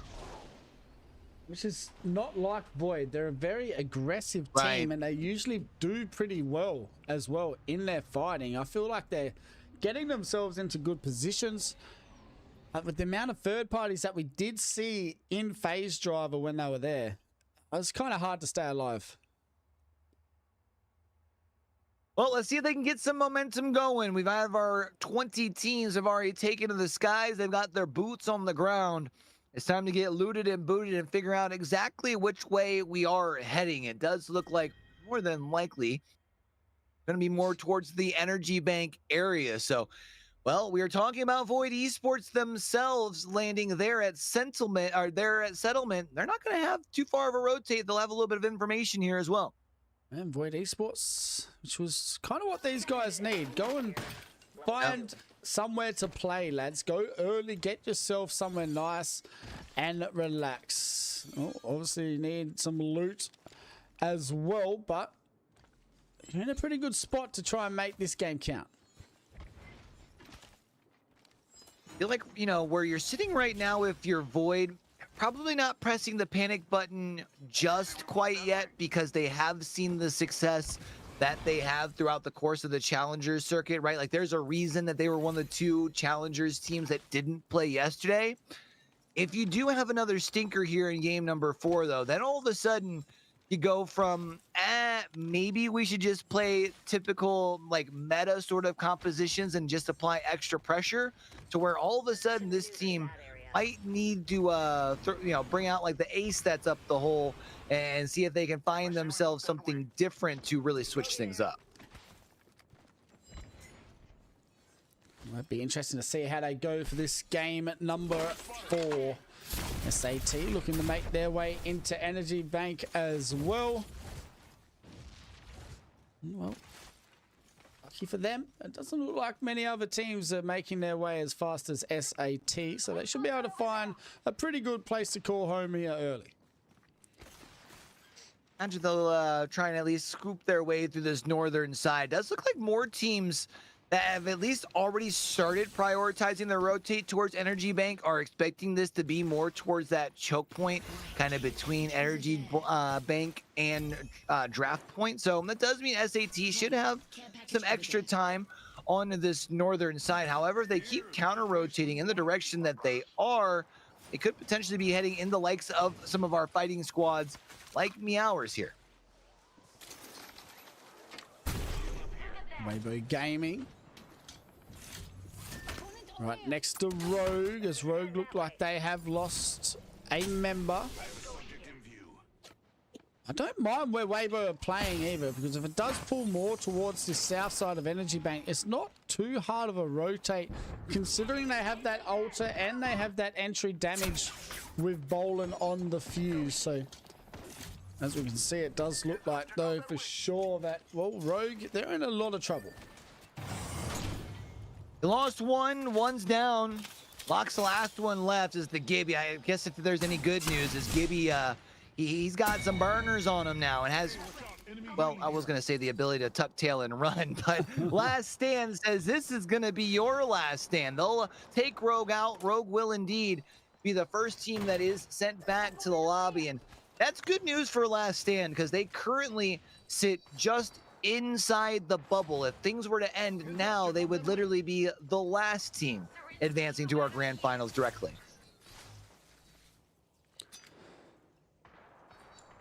Last Stand, 17 points for them at the moment. As you can see, inside the ring, very close by to them as well. So a lot of teams starting to make Energy Bank home. We had some very good quality games on Energy Bank. E-District yesterday as well, Q. Yeah, I feel like E-District has been pretty consistent through all of the regions. I feel like a map that, again, gives us a lot of different end games that have a lot of real estate. But two, it just feels like over the course of the last, I guess, what is it at this point, 2 seasons, a lot of our teams have really adjusted to E-District itself. And I feel like a lot of the pros or players as well do really prefer E-District over every map at the moment also. So you get a bit of everything over here on ED. As we can see, Orange just looking over at Void Esports at the moment, who need to get their day going. Yeah, Void Esports hasn't had the best of starts, sitting down that 18th spot. I mean, I guess maybe Copium. This could just be the warm-up for the second lobby, which still in turn could get you into the grand finals. But we did mention it's not just about the spot in the grand finals for the top 10 that get through in this lobby. It is those better POI drafts, or should I say better POIs via the draft for tomorrow as well. I think for Void Esports, a team that generally like we said, likes to play aggressive. If they end up stuck with a POI that they're not used to being able to find out of, maybe that kind of throws off their whole game plan. And they haven't really had a chance to practice either, I don't feel like.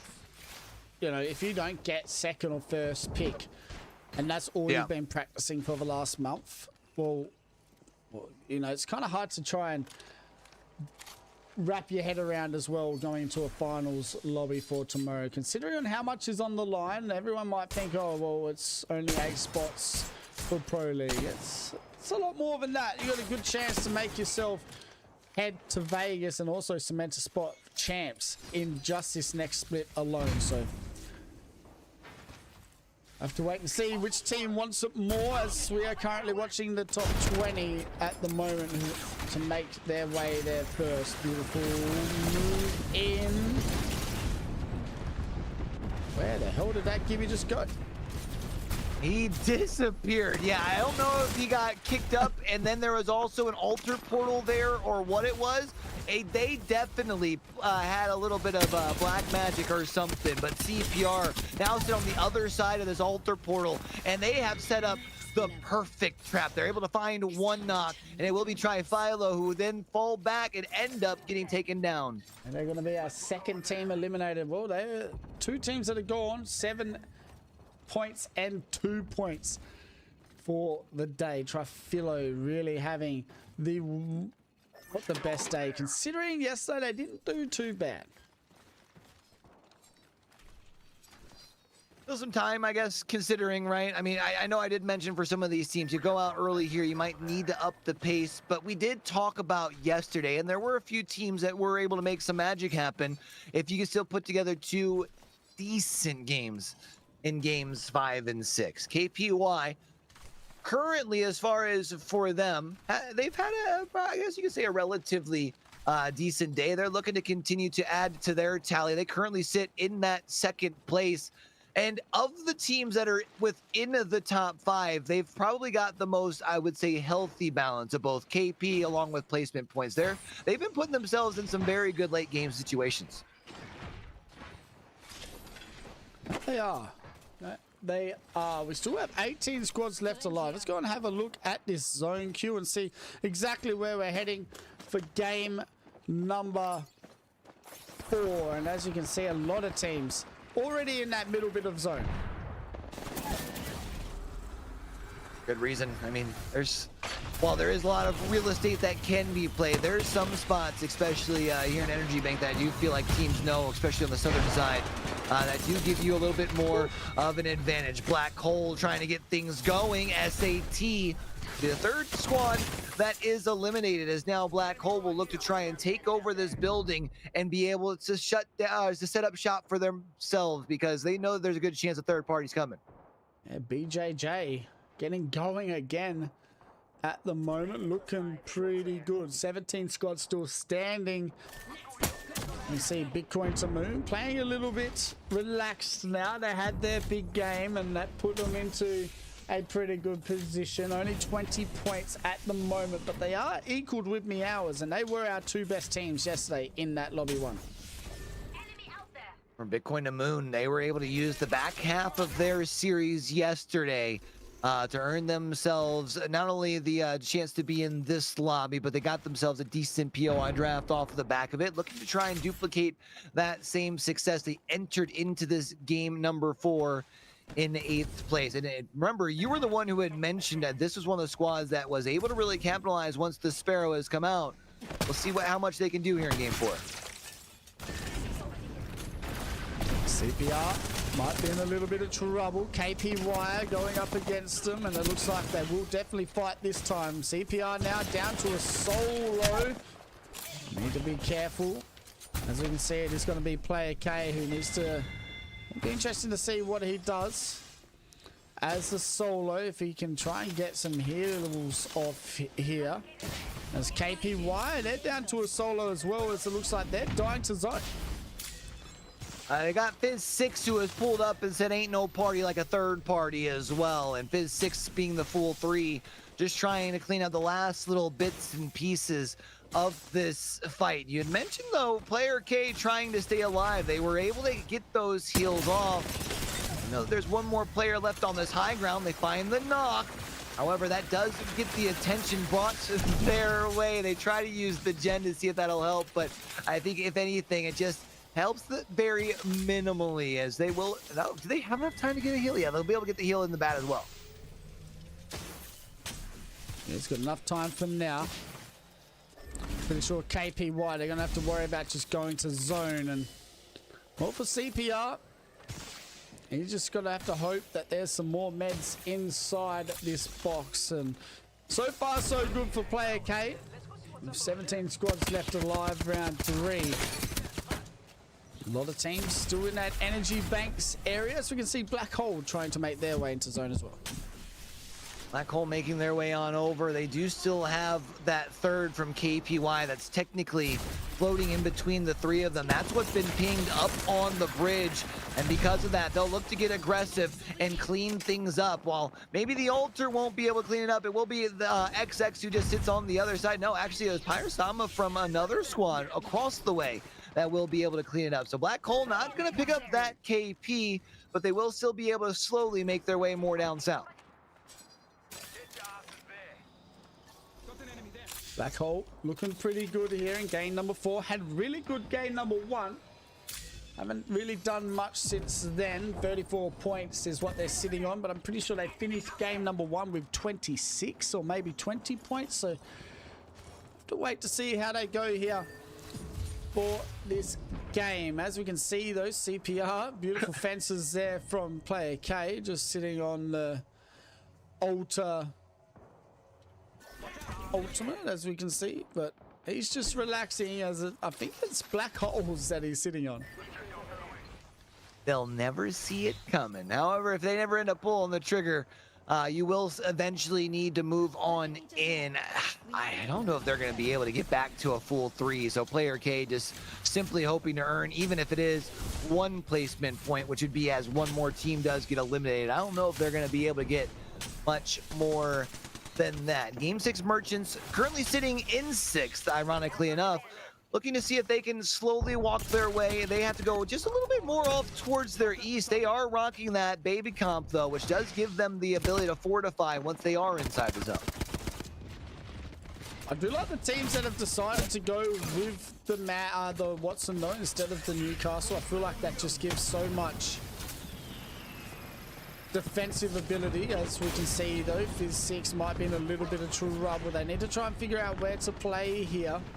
They do have the wall and the Q in hand, so it's going to have to be just when they can get it done. It looks like they are going to set that wall down, but the bubble comes out for a reset with Black Hole right on their tail and looking to try and get rid of Fizz 6 here.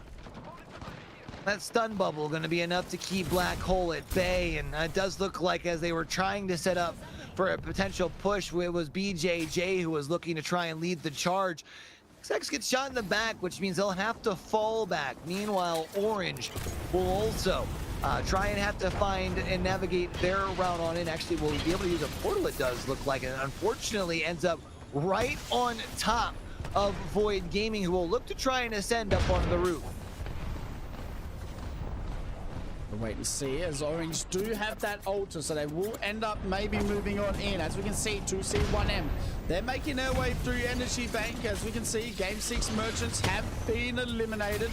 That's Gen Z starting to move on in. The Fuse, the Sparrow, and the altar, a bit aggressive as we can see they're moving on in. The zone will do the work on Gen Z, the Fuse, and we're only going to see the altar left alive at the moment. As now, all of a sudden, all these teams want to start getting their day going. Weibo Gaming looking to try and get involved as well, as they're about to get landed on. Valkyrie slam, but they do pull one down with only one man left standing. QWQ get eliminated, but here comes the third party as well. That's Fizz 6 to pull on up. Step has like 2 HP and a dream, able to stay alive. Witness Me climbs up over the wall and chucks a good fair bit of nades before grabbing their teammate to be able to get the reset. Unfortunately, the Gibraltar does end up falling, and I think going to end up getting full wiped here as well. Bitcoin to the Moon end up out in that 10th spot. Fizz 6 trying their best for a reset.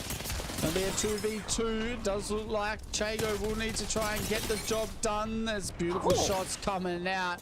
But the Newcastle, if they can get this Gibby back up, Fizz 6 get a full reset. And this is not bad by both these teams. Now can try and coexist a little bit and don't need to fight as much. Lux though, not getting any kills as of yet, but 1400 damage on the board, doing his part for his crew. I think for as much as you talked about these teams having the ability to coexist, I don't think they want to opt for that option. Meanwhile, on this northern side, there are 4 teams all here that will also be forced in by the ring here in just a moment. Black Hole able to wrap up inside the ring. I don't know if they're going to be able to get Easty up onto their feet, though. Fizz 6 also going out in the 7th spot. Fizz 6 get eliminated. This is Void Esports starting to try and move on in here. We talked about them earlier. They are in a great spot for this game to make that matter. Now they are moving into zone. They know there's only one more man left alive here in front of them, and well, Weibo Gaming Bolin is just going to have to try and hide for now. 6 squads left standing, and well, Yukoi, he's had enough of having no points on the board. This man has 5 kills, looking good in a top 6 situation. Getting busy with it here, Void Esports. This was a squad we were waiting for them to pop off, and if they do so here in game number 4, there is still plenty of time for them to not only worry about top 10, but maybe even push themselves up into a top 5 here with a good game 5 and 6. Gen Z has also been relatively silent today. They went into this game number 4 in the 19th spot. Could really benefit off of the back of a top 2 and it be not 2, but unfortunately they've already had a knock and Reformed now looking to push in. They've got the Mastiff in hand, swings with the first shot, but will look to push across the wall with the second. Does look like Acquaintance just walking in a little bit too blind there, being too aggressive, and now it might be the Ultra from Gen Z. Just got a 1v3. All of these members from Reformed, Gen Z, last one standing, Reformed Booty will get the job done, and now need to try and get that Gibby back up for a quick reset. Let's go and have a look though at Void Esports as they're looking to try and get some KP, as it looks like Fury. They're going to get eliminated. Weibo get eliminated as well. Void Esports in a top 3 situation and 6 kills on the board. Yeah, meanwhile, though, all this fighting has gone on. It has allowed for Reformed to get a full reset. So that does mean they will now look to try and take this fight with Void. But Void senses it coming. They round the corner, and they're able to hold it off with a decent bit of pressure. The bubble does now get popped on the other side. They will now pop theirs to give themselves the advantage in this isolated 3v3. Yukoi going absolutely crazy with the alternator. They'll be able to get the shield swap, and now it's just 2 players left. They look to ascend up over the wall. Void have the high ground. It's gonna be a Void Esports win. You'd think the triple take in the hand as well. 1 man left standing from Fury. Void Esports have finally shown up, and they will get the first victory on ED. Keep in mind, they only had 6 points heading into this game number 4. We generally have seen, when we're talking about needing to send 10 teams forward in a 6-game series like this one here, that cutoff is around 30 to 35 points. Void has gone from 6 all the way up to 30 off of the back of just 1 game. Yukoi getting 9 kills all by themselves. A 24-point game here for Void Esports. Man, insane game by the lads. They really needed a game like that, and to come out and do it the way they just did, Q, is impressive. And like we said, teams that have been gifted zones so far this weekend have really made it count, and Void Esports just then made it count. 12 kills, 12 placement points. They will walk away with a 24-point game and put themselves at that 30-point mark. We'll go and have a look at the series overall and see who is sitting in that top 10 now after 4 games. Well, top 10 is definitely still incredibly tight. When we look at 9th down to, what do we want to call it, 13th, separated by just 6 points. Right now, though, CPR, Black Hole, Weibo in your top 3.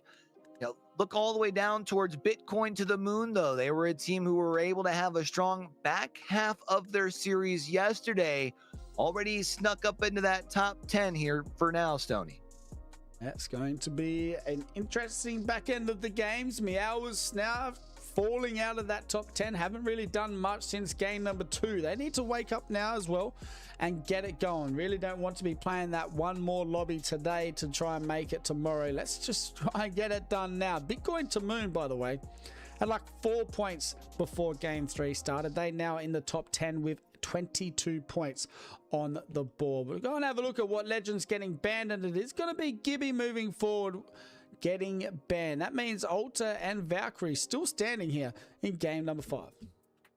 Alter continuing to slip through the ban process. I think this is the 2nd or 3rd time now through 4 matches that they have been the 2nd most picked legend. Still going to be available for game number 5. It feels like we have seen in the past when Gibby gets taken off the board, Newcastle does get increased quite a bit as well as far as their pick rate. We'll see if that continues to be the case here today, Stoney. That's a good point. Could see a Newcastle band next as well, considering now that Gibby is gone. But we have seen a lot of Watsons as well. So it feels like now that Gibby's gone, we might see a Watson instead of too many Newcastles, which will be an interesting pick. You still got the Caustic out there as well, who is not a weak legend in any shape or form. So it's going to be an interesting game to see what we are going to be given. And as you can see, Void Esports OCE getting a match for victory. 4 different games being played, 4 different winners.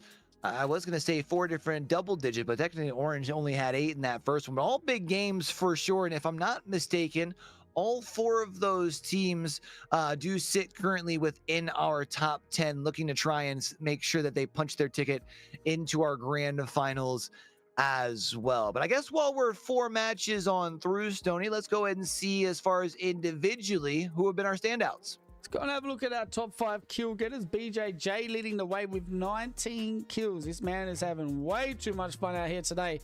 Boland with 12, Lux with 11, Player K with 10, and Mark Illy with 10 as well. With our top 5 damage, well, you got Easty, Boland, Lux, BJJ, and Feng Chun starting in our top 5. So far, so good here for our first lot of games on ED. And let's go and have a look, Q, at the POIs and see exactly where, well, the boys of Void Esports were landing to get that W.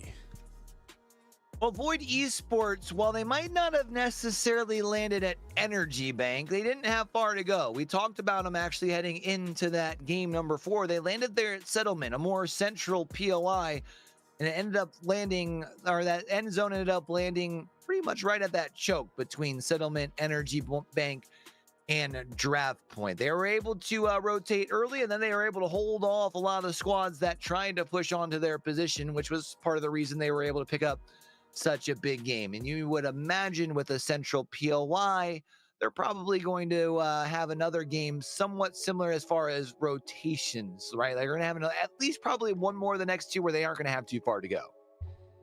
Going to be an interesting last 2 games. Obviously getting a central zone for this one. Will be interesting to see where we head towards these next 2 games. At the moment, it looks like Rogue haven't had the best set so far. It does look like they are as a duo as a moment. So hopefully the trio does make their way in. Have to wait and see. But game number 5, not too far away, Q, from getting underway. Who are you looking at? So far, so good with the teams Black Hole, CPR, Wavo Gaming, the teams that we were expecting to be in the top 3, now sitting in that top 3. What are the teams you're looking at that need to keep it going to try and make their way into that top 10? Well, I think if I were to look at the teams I'm looking at most would probably be, if I'm not mistaken, I think they were all of our top 3 from yesterday. So Bitcoin to Moon, Meowers, and Fury, because they all sit right along that bubble line right now. Bitcoin to the Moon currently at 22 points, Meowers at 21 points, and Fury at 19. They've all shown flashes, but none of them have necessarily had 4 games of consistency. Who's going to be able to at least have 2 solid games down the home stretch? Because more than likely, at least one of these teams is going to have to run it back and play another 6 games here in just a couple of hours. Yeah, and if you're Meowers, you really just got to trust in yourselves now, right? You've put all the work in. You did. We know how good you can be. You did it yesterday. That we aren't seeing that. They're playing a little bit. Well, yesterday they said a lot of them were playing scared in that lobby, so they played aggressive. But at the moment, what we see from them is exactly what they said the other teams did yesterday. Is they're playing a lot scareder than they really have to. Now, I feel like you kind of can try something in a lobby like this, right? If it doesn't work, you're a team that knows, okay, we're playing the same dudes we dominated yesterday. We're just going to make that top 10 anyways, right? Go out there, try some different stuff now for these last 2 games. Have some fun and see if it works. If it doesn't, it doesn't. You go again, but they need to try and do something. They're only 1 point away from 10th. I think 22nd is 10th, 21st is where they are. They're 11th. So, you know, I can't. That's why I kind of like Bitcoin to Moon. I feel like they're taking risks. They're doing stuff that you probably wouldn't see in a PL lobby, but they want to get KP and move into a better position instead of having no points on the board. Yeah, I feel like when you're trying to control your own destiny, earning those early KP is the best way to do it. And honestly, those two teams that you just talked about are the perfect example of it. Meowers, they've put themselves in phenomenal position. They've had some good spots.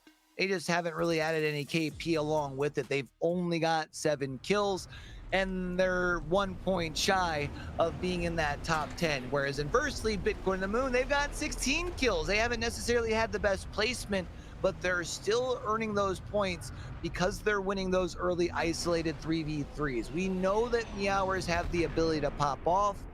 Love to see them be able to utilize this game number 5 to do just that. When we took a little overlook of our map here before we get into the mix of things, does look like there's a good chance that we do head more central one more time. Although maybe, just maybe, Fury, well, I was hoping I could pull something for Fury. It's not going to end up pulling towards Neon Square. It is going to be just a little bit more south, still south central, I guess you can call it. Rogue, though, sitting down in that 19th spot, is going to be happy once they get this skin and realize where this ring's going. And they will, sitting in a very good spot, and that is draft point, which they really do need to get going for them. Is, well, some points on the board, Q. That is what they need. You figure if you're Rogue, I mean, sitting at 7 points, right now that cutoff is at 22 points. You're going to need to move with a little bit of a sense of urgency, but you don't need to earn them all here. However, I say that Rogue's gifted zone, you should feel like you have the ability to walk away from a game like this with 7, 8 points, which is a good chunk of that. If you push to double digits, though, who knows? Maybe Rogue can have one of those miracle stories of being one of those bottom of the barrel teams through 4 that still somehow qualifies top 10. It'd be interesting if they know where zone is. It does look like they are going to try and maybe play for one of these houses. The closest team to them, though, Void Esports, who have already taken control of the spot of where Rogue wanted to go. So maybe Void Esports knows something, because they've gotten there pretty quick. They've gotten there quick, fast, and in a hurry, that is for sure. They're lacking in the shields department, but they will be okay, especially when you look at their composition. One, they'll be able to lock down this building quite a bit. You've got the Watson fences, and of course, if you do suffer any knocks, they've got that Newcastle to be able to reset quite easily. You don't want to do what SAT did here, which is have your Newcastle get knocks. Luckily, there's enough space here that the team that knocked you isn't going to push up. They'll be able to get back up on their feet. Jay getting a little bit too aggressive. We'll be able to use that altar portal to rotate back towards the boys. Reforms now also being able to get a reset, as we will see. Teams starting to make their way into zone and hold a spot to play. 2C1M trying to make their way south as well. As well, it looks like they're getting some downs, but we're going to see a fair few altars by the looks of things here, Q. Get that free old reset, why not? Although they tried to portal away, it looks like a third party has pulled up in this case, as it's QWQ who has pulled up to play. They are one of the teams who is going to have to move with a sense of urgency here in game number 5. They currently sit in that 18th position. Oh, trying to be cheeky, are we? Up on the sign, no place to hide, as Bolin will fall and be joined, as well as they'll now be left as a solo over on that Weibo Gaming squad. Bitcoin to Moon v Void Esports, as it looks like Bitcoin just trying to be a little too aggressive here. They're going to get caught out, as Reforms are getting some KP as well, but look at that. Oh, just very lucky to be able to get back into that without getting fully kidnapped there, as Walkster will try and just relax a little bit, maybe away from the walls here moving forward. Definitely happy that they didn't get completely knocked there. Surely a little bit of a sigh of relief once they were able to get back up onto that stairway between the second and third floor. You can see them keep taking a peek out the window as well to make sure that they don't try that same portal yet again, but do have to agree. You can play the stairwell. It's just, you know, make sure that you're with arm's reach away from the wall. Last thing you want to do is get brought out into a cheeky angle like that. We do have this first ring starting to close in, 90 seconds away. Still incredibly early, but even with that being the case, we've got, I think, over half the lobby have already made their way towards draft point. There are a few teams, though, that are stuck towards stadium.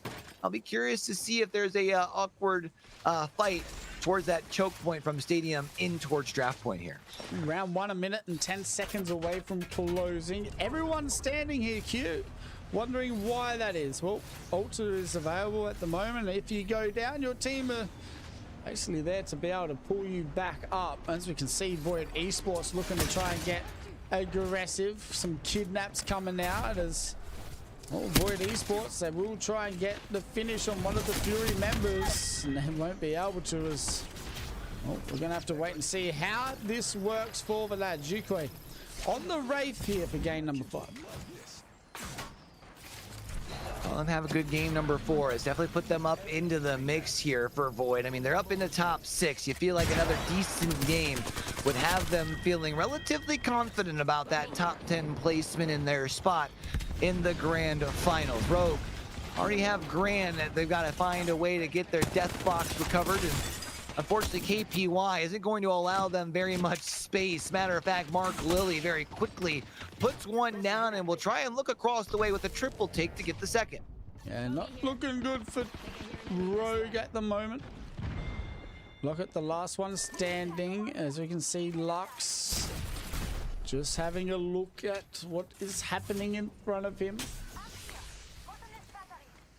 A very, very slow game still. 20 squads still standing, round 2 getting underway. As you can see, all the teams starting to rotate into zone, but we're going to about to see Black Hole VQWQ. And Gen Z might even throw their hat in or their name in the hat as well out here with a potential third party. These squads definitely have to be careful. It does look like instead QWQ will pull away, which means Black Hole basically gets this rotate in potentially for free. There is still a chance that Gen Z could be mirroring their rotate towards their 6. They will have to be wary of that, but otherwise they really don't have very many teams in front of them for now. So Bitcoin to the moon will get eliminated. Weibo Gaming getting rid of them, which is good for the boys over at Meowers as they are playing zone at the moment. Q. It looks like once again playing it a little bit safe. Physics Gaming getting eliminated. That is going to be, I'm pretty sure, KPY. That end up getting some more KP on the board as well. No, actually, it might be a total different team, and it might be inside the ring getting some KP. Well, this is big for inside the ring. They came into this game number 5 in 16th spot. With 13 points, you feel like manageable, probably, as long as you can get yourself a good handful of points here in this game. And they've at least already done that. They've picked themselves up a couple of KP. You get one more squad wipe. If you're into a top 5, they've already closed the gap and could be potentially looking toward that top 10.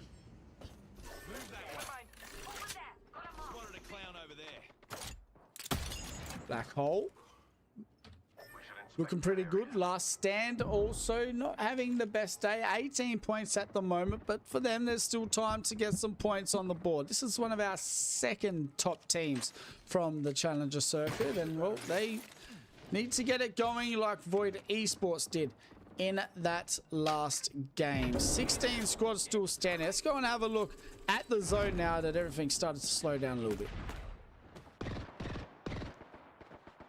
KPY got themselves a good spot there towards draft point, don't they? As long as they can hold off CPR in that fight that we were just looking at, they'll have pretty good control over that western, over that western side of the zone. We had seen earlier teams like Black Hole and Weibo Gaming who had been making their way in from the east side. They're still both left as a full 3, and We had mentioned how Gen Z was potentially going to be throwing a wrench into the mix. Those 3 squads still might potentially be taking a fight here in the next minute or two. I'll have a look at some action. As SAT still not with the best shields at the moment. Orange very close by. I feel like if Orange get a little bit of a whiff of how bad their shields are down below, that team may be going pretty quickly here. SAT playing underneath some teams that are pretty scary at the moment. SAT, another team that really haven't done much today. 12 points at the moment, but it does look like we do have teams really just relaxing at the moment, trying to figure out where to play this next zone. Now, there's still plenty of playable real estate down here in this draft point vicinity, and last thing you want to do is still fall out here in that 16 spot where you haven't even gotten any placement points. I mean, even really before the top 10, you haven't earned very much, and teams like SAT really need to be able to use this game number 5 to be the catalyst, the jump starter, so to speak, if they do want to try and find a way to lurch up towards that top 10 position. And well, while we do see this ring number 3 a little bit further away from closing in, it will be where things start to get a little hectic. Meanwhile, Weibo Gaming trying to up the pace over on their side of the map. They'll be able to find a knock on to Easty, and they'll be able to take out the rest of Black Hole. Black Hole sent back to the lobby.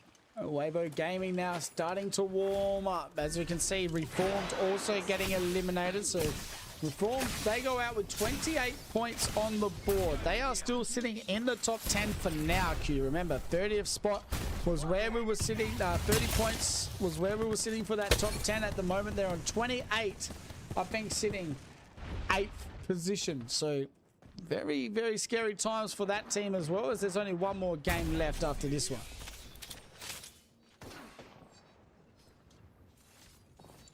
My Discord has gotten frozen, brother. Copy that.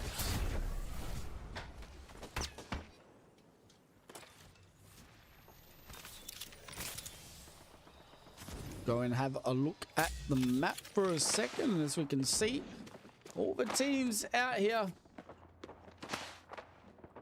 still standing.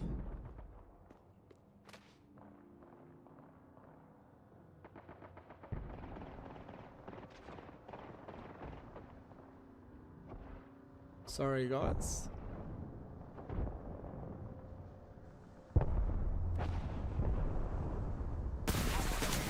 I'll have to have a look. Last Dance trying to stay alive. As we can see, QWQ will be getting eliminated. CPR maybe going to move in on the action as well. So much more action left to come. As we can see, a lot of teams starting to make their way in towards that zone. CPR still alive, top 13 at the moment. Game 6 Merchants, they have their hands full, as it looks like. Maybe they're going up against Team Meows. Meowers trying to see if they can get back into their groove. They were the ones who entered just outside of the bubble of this game number 4. Orange, though, they do have possession of that Kraber. It's in the hands of day number 1, and they're on top of this bridge as well, which gives them a good aspect, a good view of the lay of the land. We did also see Weibo Gaming go out in that top right corner in 12th spot. Lemon squads still standing. KPY looking to move in on the action as well. CPR still alive. CPR looking good at the moment, Q. 44 points on the board. I know Weibo Gaming had a pretty good game. 6 kills as well in this game. As we can see now, Raki getting some kills, some damage coming out with the bow, but he does get put back down. There's only one man left standing for the team in front of him, and CPR, well, it is going to be KPY that they will need to try and get rid of here, but with the altar portal still available, his team may be able to get a reset as well. Not back up onto their feet, but CPR, they do smell blood in the water as they look to try and run them down. I think they found at least one of the knocks here, and we'll be able to clean that up as well, as CPR continues to try to add to their tally. They currently sit in that number 1 spot, and they're going to see just how high they can push their push their tally here. 2C1M up on that northeastern side of the zone, also looking to see what they can get going. They had entered into this game in the 15th spot, and they've got a pretty good game going. Yeah, last stand. Just need to try and stay alive in this spot. It's not the best spot, but they do have the Newcastle wall to hide behind for now. Go and have a look at Void Esports as they're still trying to stay alive. They will get some KP. Looks like they're going to full send this maybe. Beautiful R9 shots coming out. Yukoi now needing to be careful. Go and have a look. I'm pretty sure we've got a Crater cam out here at the moment as well. And it is day one on the height with some crab. I've seen them use this perspective to be able to look down towards some of the other teams fighting. However, they are going to have to move here relatively soon, are Orange. And I guess the question is, which way do you decide to go? KPY do eventually end up taken out. I don't know if it was CPR who ended up taking them out or not, but we're now officially into that top 10 scenario. And just like we were talking about as far as for that squad on the bridge, CPR also have quite a bit of a rotate in front of them. CPR getting into some altercations with the boys of Orange, but they do get down to the low ground and they will be safe for now. Raki finding a place to hide. That's a little bit scary for the lads of CPR, but Orange, they looked aggressive. But both teams really need to worry about rotating here in a second's time, as this zone does pull more towards the east side. I know this fight out here on this side is going to give them a bit of struggles. I wouldn't be surprised if they opt to just more rotate on the eastern side of this bridge and find in a spot from theirs. Oh, nice shot, finds the heady there from Ning, and I'm gonna find another body shot on the back of that as well. Everything feels to be landing. It's not an unlimited Kraber here, but there are still 6 bullets left. Bad shots coming out from the lad here at Orange. Love some Kraber cam, as we know. We haven't had much today. Empire Skull kind of blessed us with a very good first lobby yesterday.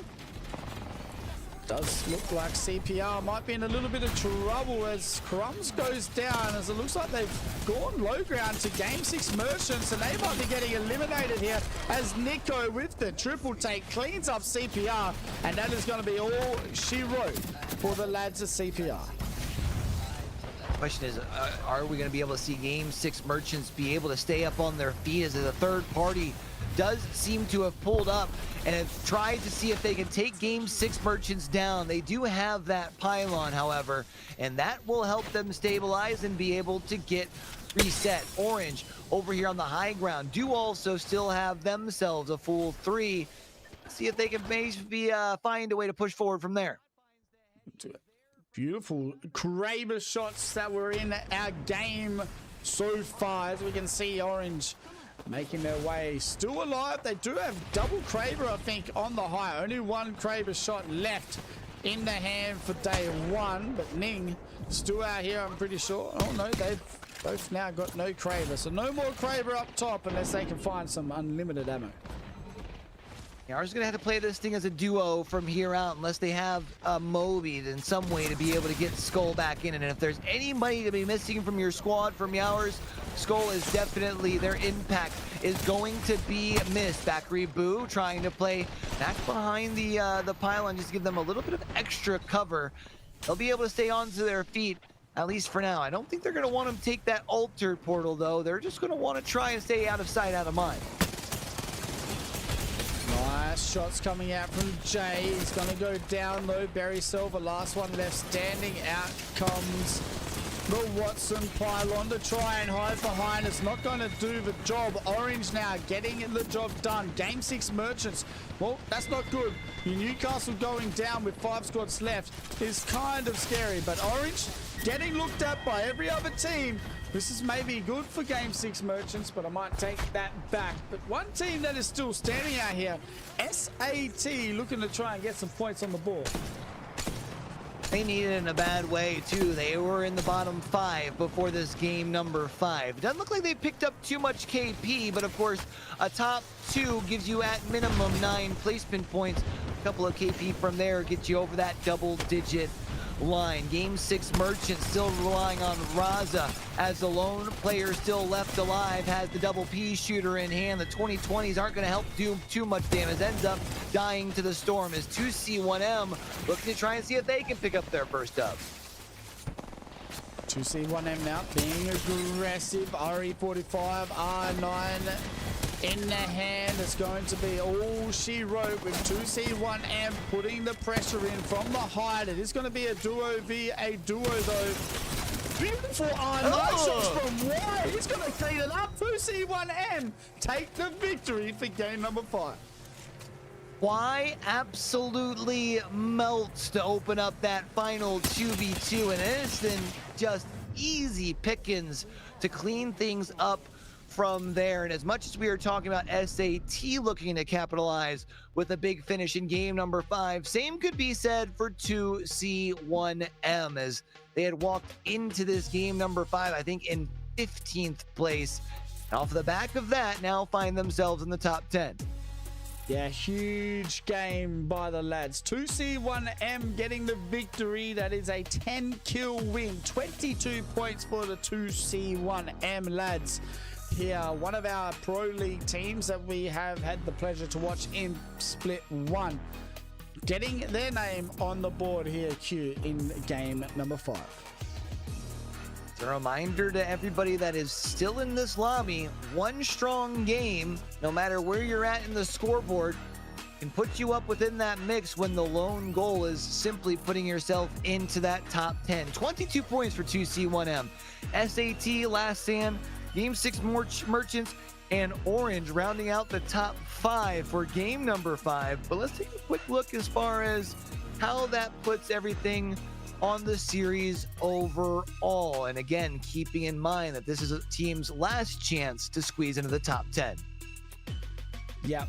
This is where teams need to take a risk. If you're on that back 10 side, you've got to take a risk. I think playing for zone is just not the way to go so far, Q. You see teams like CPR who are playing really aggressive on the edge to get KP, but that is working in their favor because the KP is overriding that placement points. And look at where they're sitting currently, sitting in first position. So I feel like they've got to take a risk because at the moment it seems like a lot of teams are playing on their back foot instead of being the team that we had seen them be yesterday. But let's go and have a look at what legend is getting banned before we get into our last game.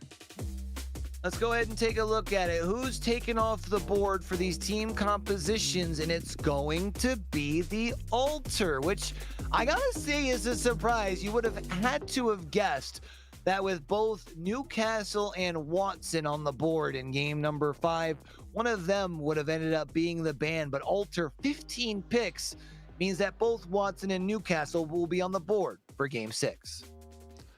That's crazy. That means Watson, Newcastle, Valkyrie still out here for game number 6. Moving into our final one over on E-District. So far, so good, Q, and I feel like we have just seen a different winner every game this weekend so far, except yesterday. Yeah, we have seen 5 different winners so far here today, and I would say some usual suspects in the last 2. Void Esports being our top challengers team, and then of course 2C1M being one of our 8 teams that have been sent down into the relegation process. And big game for both of those 2 aforementioned teams, as before those games, both teams were sitting within those bottom 5, which makes me wonder if there is someone who's going to be able to do the same thing here in game number 6. But before we do go kick over to our last game here on E-District, let's look at some of our top individual performances here, Stoney. Top 5 kills and damage leaders. BJJ leading the way. Bolan sitting 2nd. Markili sitting 3rd. Lux 4th. And Player K in that top 5 for our kills. Damage leaders. Well, Feng Chun is leading the way with 9k damage. Y sitting 2nd. Easty 3rd. Bolan 4th.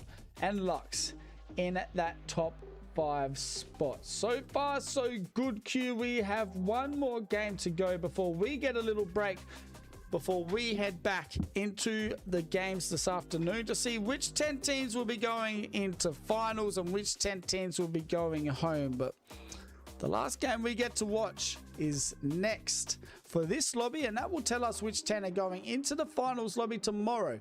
And that will be nice and comfy watching the games later this afternoon. Yeah, it is going to be intriguing to see who opts to really pick up the pace. Because like you were talking about, it feels like for a lot of your teams that are in that bottom 10 right now, like just simply playing for placement ain't going to cut it. The only ones that I would say maybe, I would say are the exception would be Reformed. They're 4 points out of that 10th spot. You figure, you know, if you get yourself a top 3 and pick up a couple of KP, they should be all right. But anyone behind them, I mean, of the likes of Meowers, SAT, Bitcoin Immune, Tamoon, Fury, this is just where you kind of have to put everything on the table, and it feels like you just have to full send. Gonna be interesting. Like you said, these teams need to make a play. Bitcoin to Moon, we know that they will, right? We know that they can and they will. Meowers, we know what they can do. We saw it yesterday. They just need to go out there and do it now. The cutoff already, we're at 32 points. So it's placement points are not going to do it. Let's just say that. That's not going to get you to the top 10 right now. You need to get some KP. You need to be aggressive. You need to take a risk. And it is right now. Or you just lock back in, get back here again at 5 p.m. today. And try and make it in that way. We have one more game to go, chat, and it is all down to this. I reckon we should get a poll going in chat. Do we think Meowers or Bitcoin to Moon or the lads over at SAT and also Reformed can make it into this top 10? Because those teams are right on that edge of that top 10 mark. For me, I feel like one of those teams will make the top 10. It's just up to them now to do it. Yeah, I mean, who's going to be able to get the pop-off game? I feel like if I were to put my money on anyone, again, I feel like when you look at Meowers and the day that they've had, they've put themselves in good spots. They've just, I think they've had a couple of their fights get interrupted with some unfortunate third parties. I think if you just kind of throw everything at the wall and instead of wait for those more risky fights in the middle part of the game where the third party is more likely, take an early fight or two, get some points on the board, and get some momentum going. Because we did see yesterday Meowers, I think it was in at least 2 games, they got their fighting started early, and then they just kind of rode that momentum all the way across the finish line. That's similarly to what they're going to have to do here if they're going to push up into that top 10. 100%. We have to wait and see how this is going to go. A lot of Sparrows coming out here as well. Pathfinders, Fuses, Watson, Bangalores. It's going to be a very interesting last game here, Q, for E District. We're going to see after this game which 10 teams are making their way to finals match point lobby tomorrow. And they get to be able to relax and just lock in and go, okay, boys, we got one more lobby to make Pro League, and that's all tomorrow. Let's go and get down to it. Quick overlook as far as the map, as far as which direction we could be heading. Does look like potential of heading more out towards that west side one more time. Maybe a Neon Square, maybe even down towards Street Market. Only time will tell here, but I think again, when you do look as far as game number 6, there's quite a few teams that are over on that left side of the map that could benefit from it pulling their way. Another energy bank zone, which is good for game 6 merchants, but they've kind of cemented their spot into finals tomorrow. 41 points at the moment. A 41 point cutoff would be a little bit insane, Q. I mean, if you have a look at the leaderboard as well, just FYI, tomorrow we have match point. There is not a single team on match point heading into game number 6. That's kind of crazy to think about because I feel like generally you'll have a team or two that does a good job of separating themselves before that finals lobby. So the fact that we are already this tight in a lobby of this caliber lets you know that the games tomorrow should be absolutely fire. But as far as for now, it's going to be a dogfight when we talk about that 9th or 10th spot. KPY already getting eliminated from the lads over at Bitcoin to Moon. We said one team that doesn't mind taking a risk. That is these lads right here, Bitcoin to Moon. They want to get their KP on the board, and they have already got a whole team on their list, and that is going to be KPY, who go out at 40 points, Q. Now, I'm not saying that 40 points is going to be the cutoff, but would be pretty insane to see a 40-point team not make that top 10. Yeah, I feel like KPY should probably feel comfortable at that 40th, but again, because of how close things are here, there is a very good chance if you have another couple of these teams that are, say, like 6th through 10th, I'm looking at teams like a Fizz 6, like a 2C1M, like maybe even a Void. If they fall here, there's a chance that still enough shuffling can go around that who knows, maybe 40 could be a cutoff point. Yeah, it could be insane. I mean, 32 points, the top 10, those 10, 9, 8 teams, they want to keep it going. They get to 40 points as well. It could be a little bit insane. But that's what I mean. You'd be so upset if you go out 20th in this last game to a team that needs to make it and just want to do it by full sending teams. You will be so upset knowing that you could have had it all cemented, but just because of that one team that really needed to get it going. Yeah, that's the nature of the beast, unfortunately. When you talk about a qualifier of this sort of caliber, you're going to have teams that are going to disrupt the pace of the lobby a little bit. And you wonder if even all the way down here towards Old Town, is there a chance that an early fight like this could be a little devastating to QWQ? Because they are a team that needs quite a bit of KP. Falling here would guarantee themselves needing to run it back for the second lobby. Weibo Gaming, 47 points at the moment. I think they're sitting second overall with CPR leading the way. Chago will need to try and stay away. QWQ now stuck as a duo.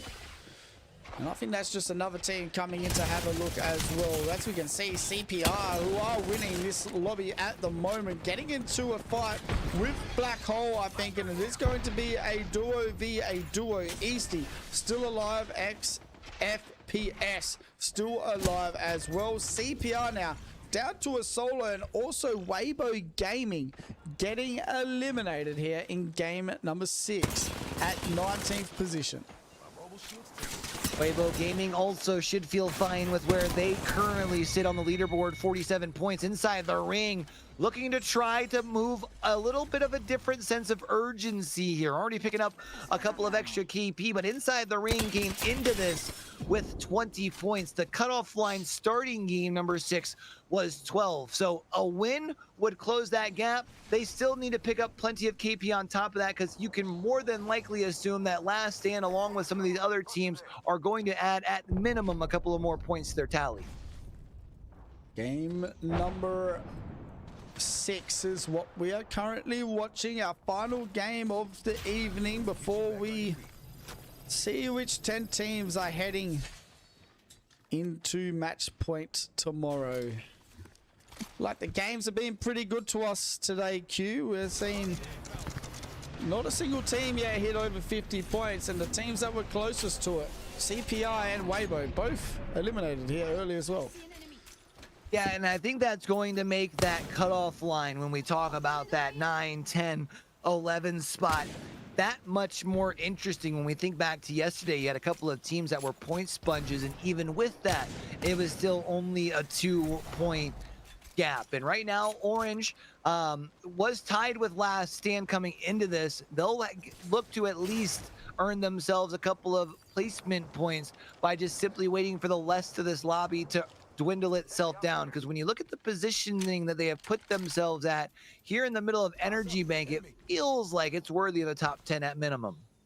Void Esports, 35 points on the board at the moment. So if you're a Void Esports fan, you would really want to hope that they do not go out early as well, because 35 points, as it might be safe for now, sitting in 9th position, you may not be safe after game number 6 if you go out this early. As we can see inside the ring, a team that we're used to seeing a bit more from, but at the moment it just seems like they've lost a little bit of their mojo, Q, as it looks like with 17 squads left standing, these guys might be getting packed back to elimination round 1.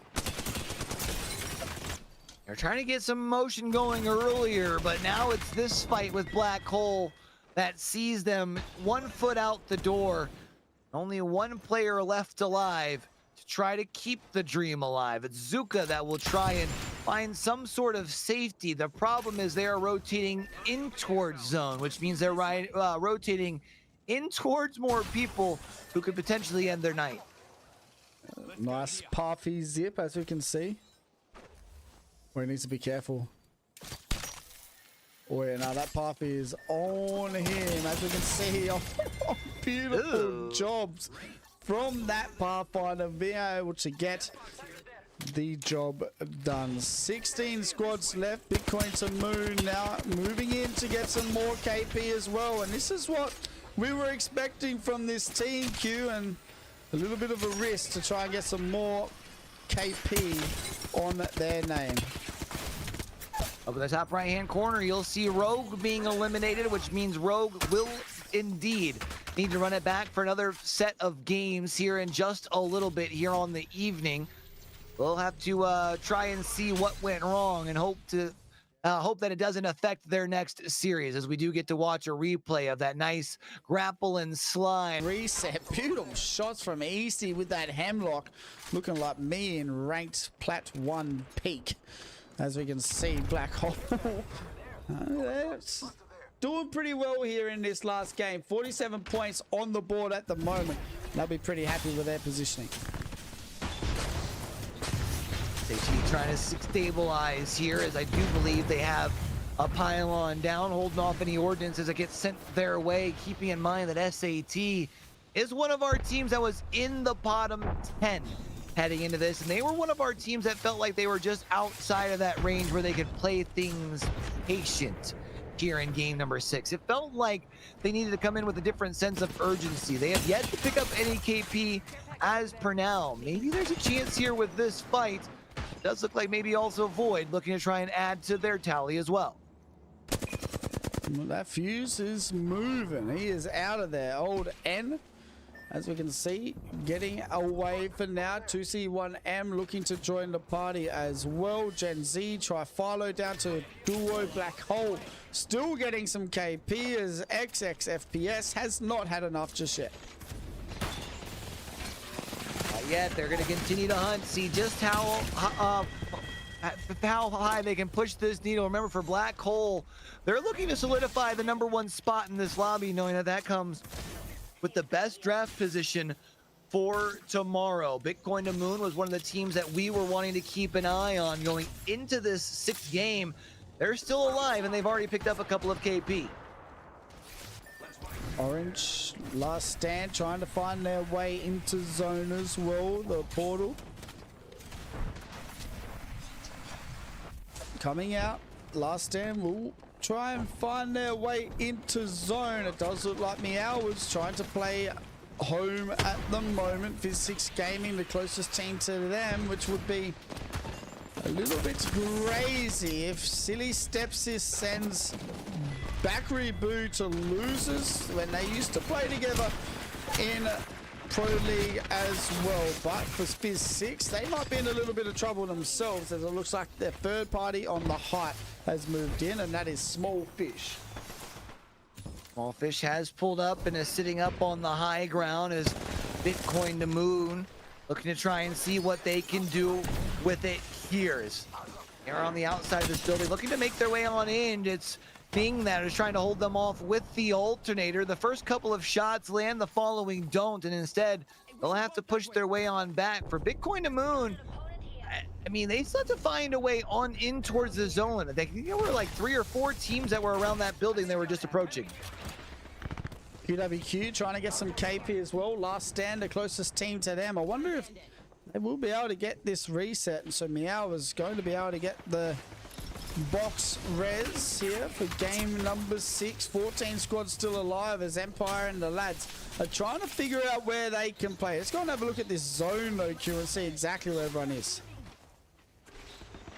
A couple of teams down on that more southern side, but a lot of teams still put up on the northern side of Energy Bank. Teams like Game 6 Merchants, though, have read this thing like a T. They are in the one lone building that will be sitting in the middle as the zone continues to close. Bitcoin to Moon, they are on one last player's health to try and keep the hope alive as it's QWQ, who will now be left in a 1v1. Can Candle pull it off? Candle Trader needs to be careful. He gets shot in the back. It is Orange coming through. QWQ also getting involved. Fizz 6 getting eliminated. Bitcoin to Moon also getting eliminated. Did they? Yes, they did. So Fizz 6 go out with 40 points on the board. Q, and well, that's another team that should be safe for now, but we'll be waiting to see what this lobby leaderboard looks like at the end. I think if there's anyone who is still potentially looking to threaten to move up into the top 10, maybe QWQ if they can stay hot the way that they had. We saw they already had a handful of KP. If they can double that and pick themselves up a top 2, maybe, just maybe, they can sneak their way on in. Meowers was in 12th heading into things, and oh no, they went to go for a Valcult, and instead they get stalled out, and now QWQ will full send down into the low ground to wipe up this team. I feel like they've maybe waited a little too long to get out of there. It seemed like they were standing for a little bit. It looked like Skull had gotten knowledge of where that team was earlier when he queued up a little bit to have a look. They had enough time to get that ultimate off. They stood around for about 30 seconds, and now they will be stuck as a solo here for the rest of the game. This is not good. Q with 11 teams still standing. They may be heading to losers this afternoon. It's a tough situation to find yourself in. I mean, one last player left alive, and while you have found yourself towards zone, there are 4 teams that are to the north of you that will eventually be heading this way, one of which was the Wraith. Of course, they ducked tail and they went completely the opposite way. They went completely off towards the east, but you can see the way Bakary Boo is going back and forth as they're worried about who's in the vicinity, and now we'll just hope to kind of become one with the corner. Tough place to play. Reforms doing a pretty good spot for now. And we were talking about Reforms, about how they had a pretty good chance to make it as well, and at the moment they've proven that they probably do have a better chance than the majority of the teams behind them.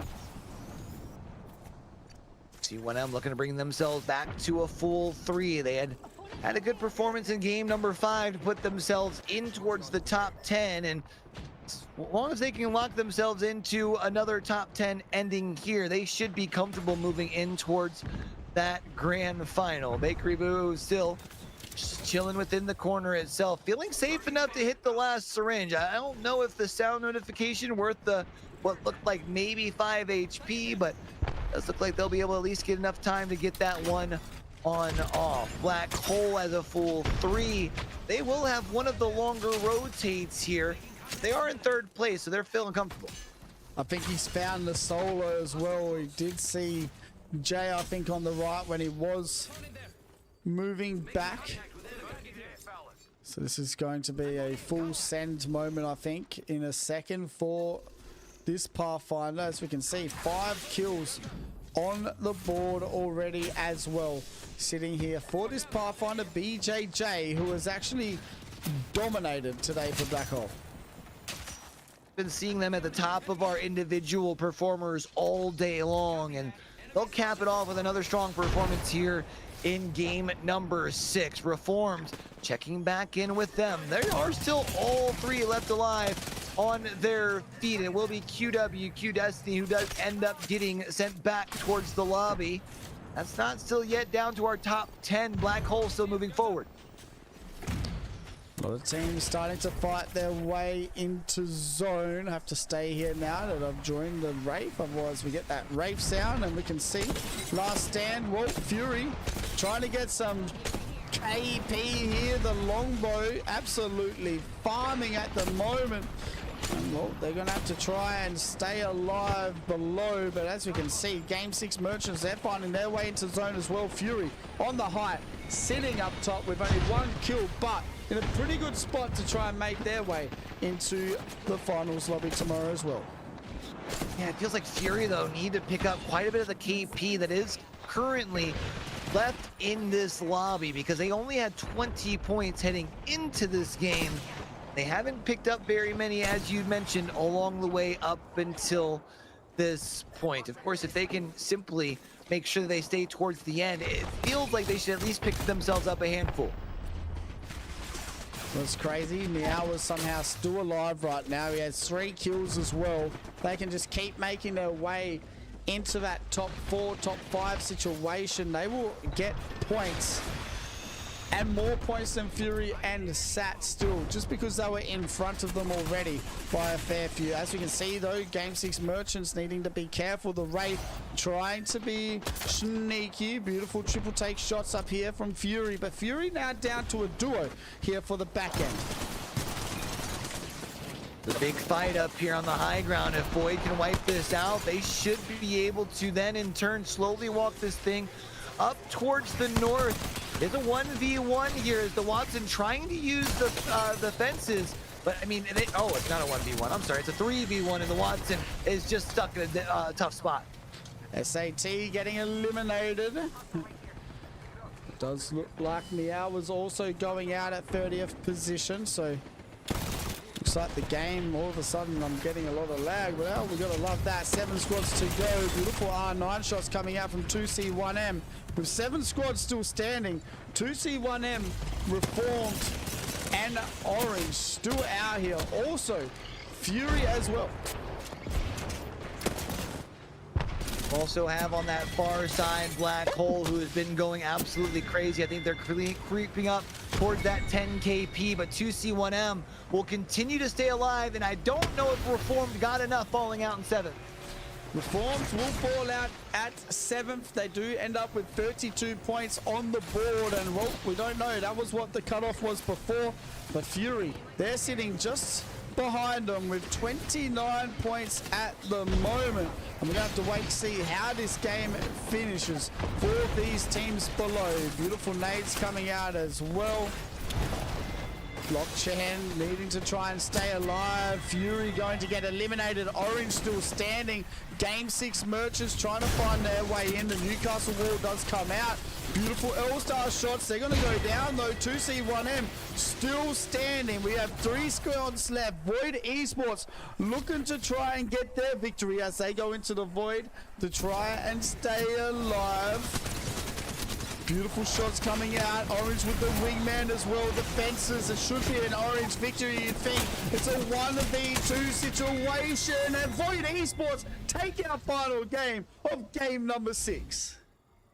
I'm not sure how Void pulls this off because they're sitting on the low ground, and it felt like once they were popping out of the portal, it was essentially them coming to their coming out towards their demise, but still somehow they scratch and they claw. Remember at the turn, you and I were saying, Stoney, how surprised we were to see this squad down in the bottom 3.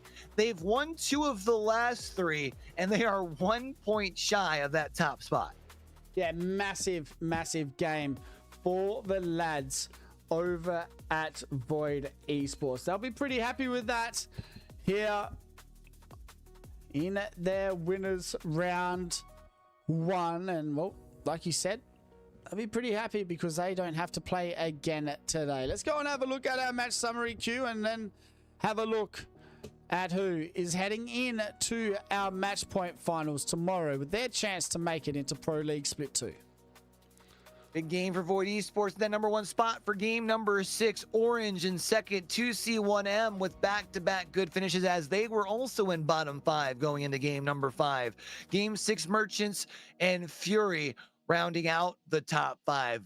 I guess we can give a honorable mention to Black Hole with 13 KP in that 6th spot. But what matters the most is who's in the top 10 and who already punches their tickets into that grand finals tomorrow, that match point finals, to have an opportunity to get a chance for Pro League.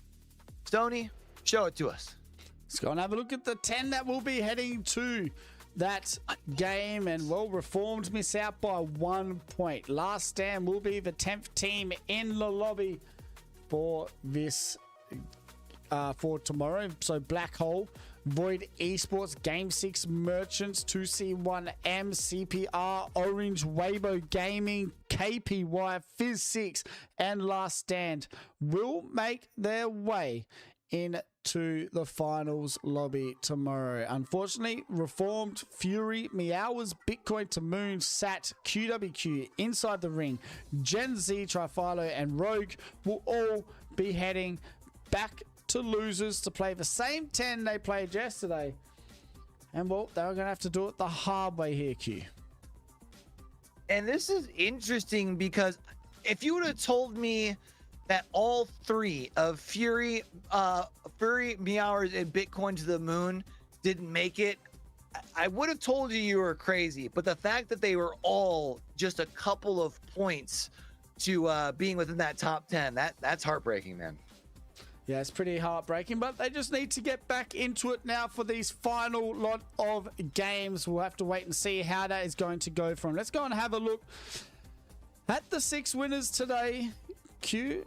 As we have, like you said, seen Void Esports get 2 wins on E-District to cement their spot heading into the match point lobby tomorrow. And well, they're going to be pushing towards their spot into Pro League. But Void Esports, they'll be pretty happy with that. 2 wins on E-District and put themselves in a really good spot for their draft tomorrow. I guess the last thing we need to see before we have our break, Q, is the top 5 kills and damage leaders of this winners round 2. Yeah, show me who's been doing the best individually here over the course of the last 6 games. It's BJJ who has separated themselves far and wide from the rest of the pack. 24 kills, whereas Yukoi and Bolin in second have 14. Easty, and then remind me who that is in that third. Is that you said that's Lou, right? Yeah, BJJ, Yukoi, Bolin, Easty, and Lux in the top 5. Lux being top 5. Yeah. Lux doing what he had to for the boys over at Fizz 6. And well, as you can see, Fang Chun, Easty, BJJ, Y, and J in the top 5 for damage. And that is all we wrote right now for our winners round 2. And well, Q will be back here for losers in a couple hours time to see which 10 teams will be making their way into match point tomorrow as well. And we got 10 teams already in for match point tomorrow. We got another 10 teams solidifying their spots here in just a little bit of time. I know it's still relatively early in the evening for a lot of y'all, so maybe grab a little bit of I guess dinner, or I guess early in the afternoon. Grab yourself some food, grab yourself a schnickety snack. We'll be back here for another 6 games here in just a couple of hours. We appreciate you guys for tuning on in. And I guess until we catch you guys back here in a couple of hours, man, do me a favor. Make sure you don't forget everything crazy going on in the world today. Be true. Be you, be sincere, game hard and love harder. Stoney, let's catch them back here in a couple hours and send them on their way. Peace. We're out of here.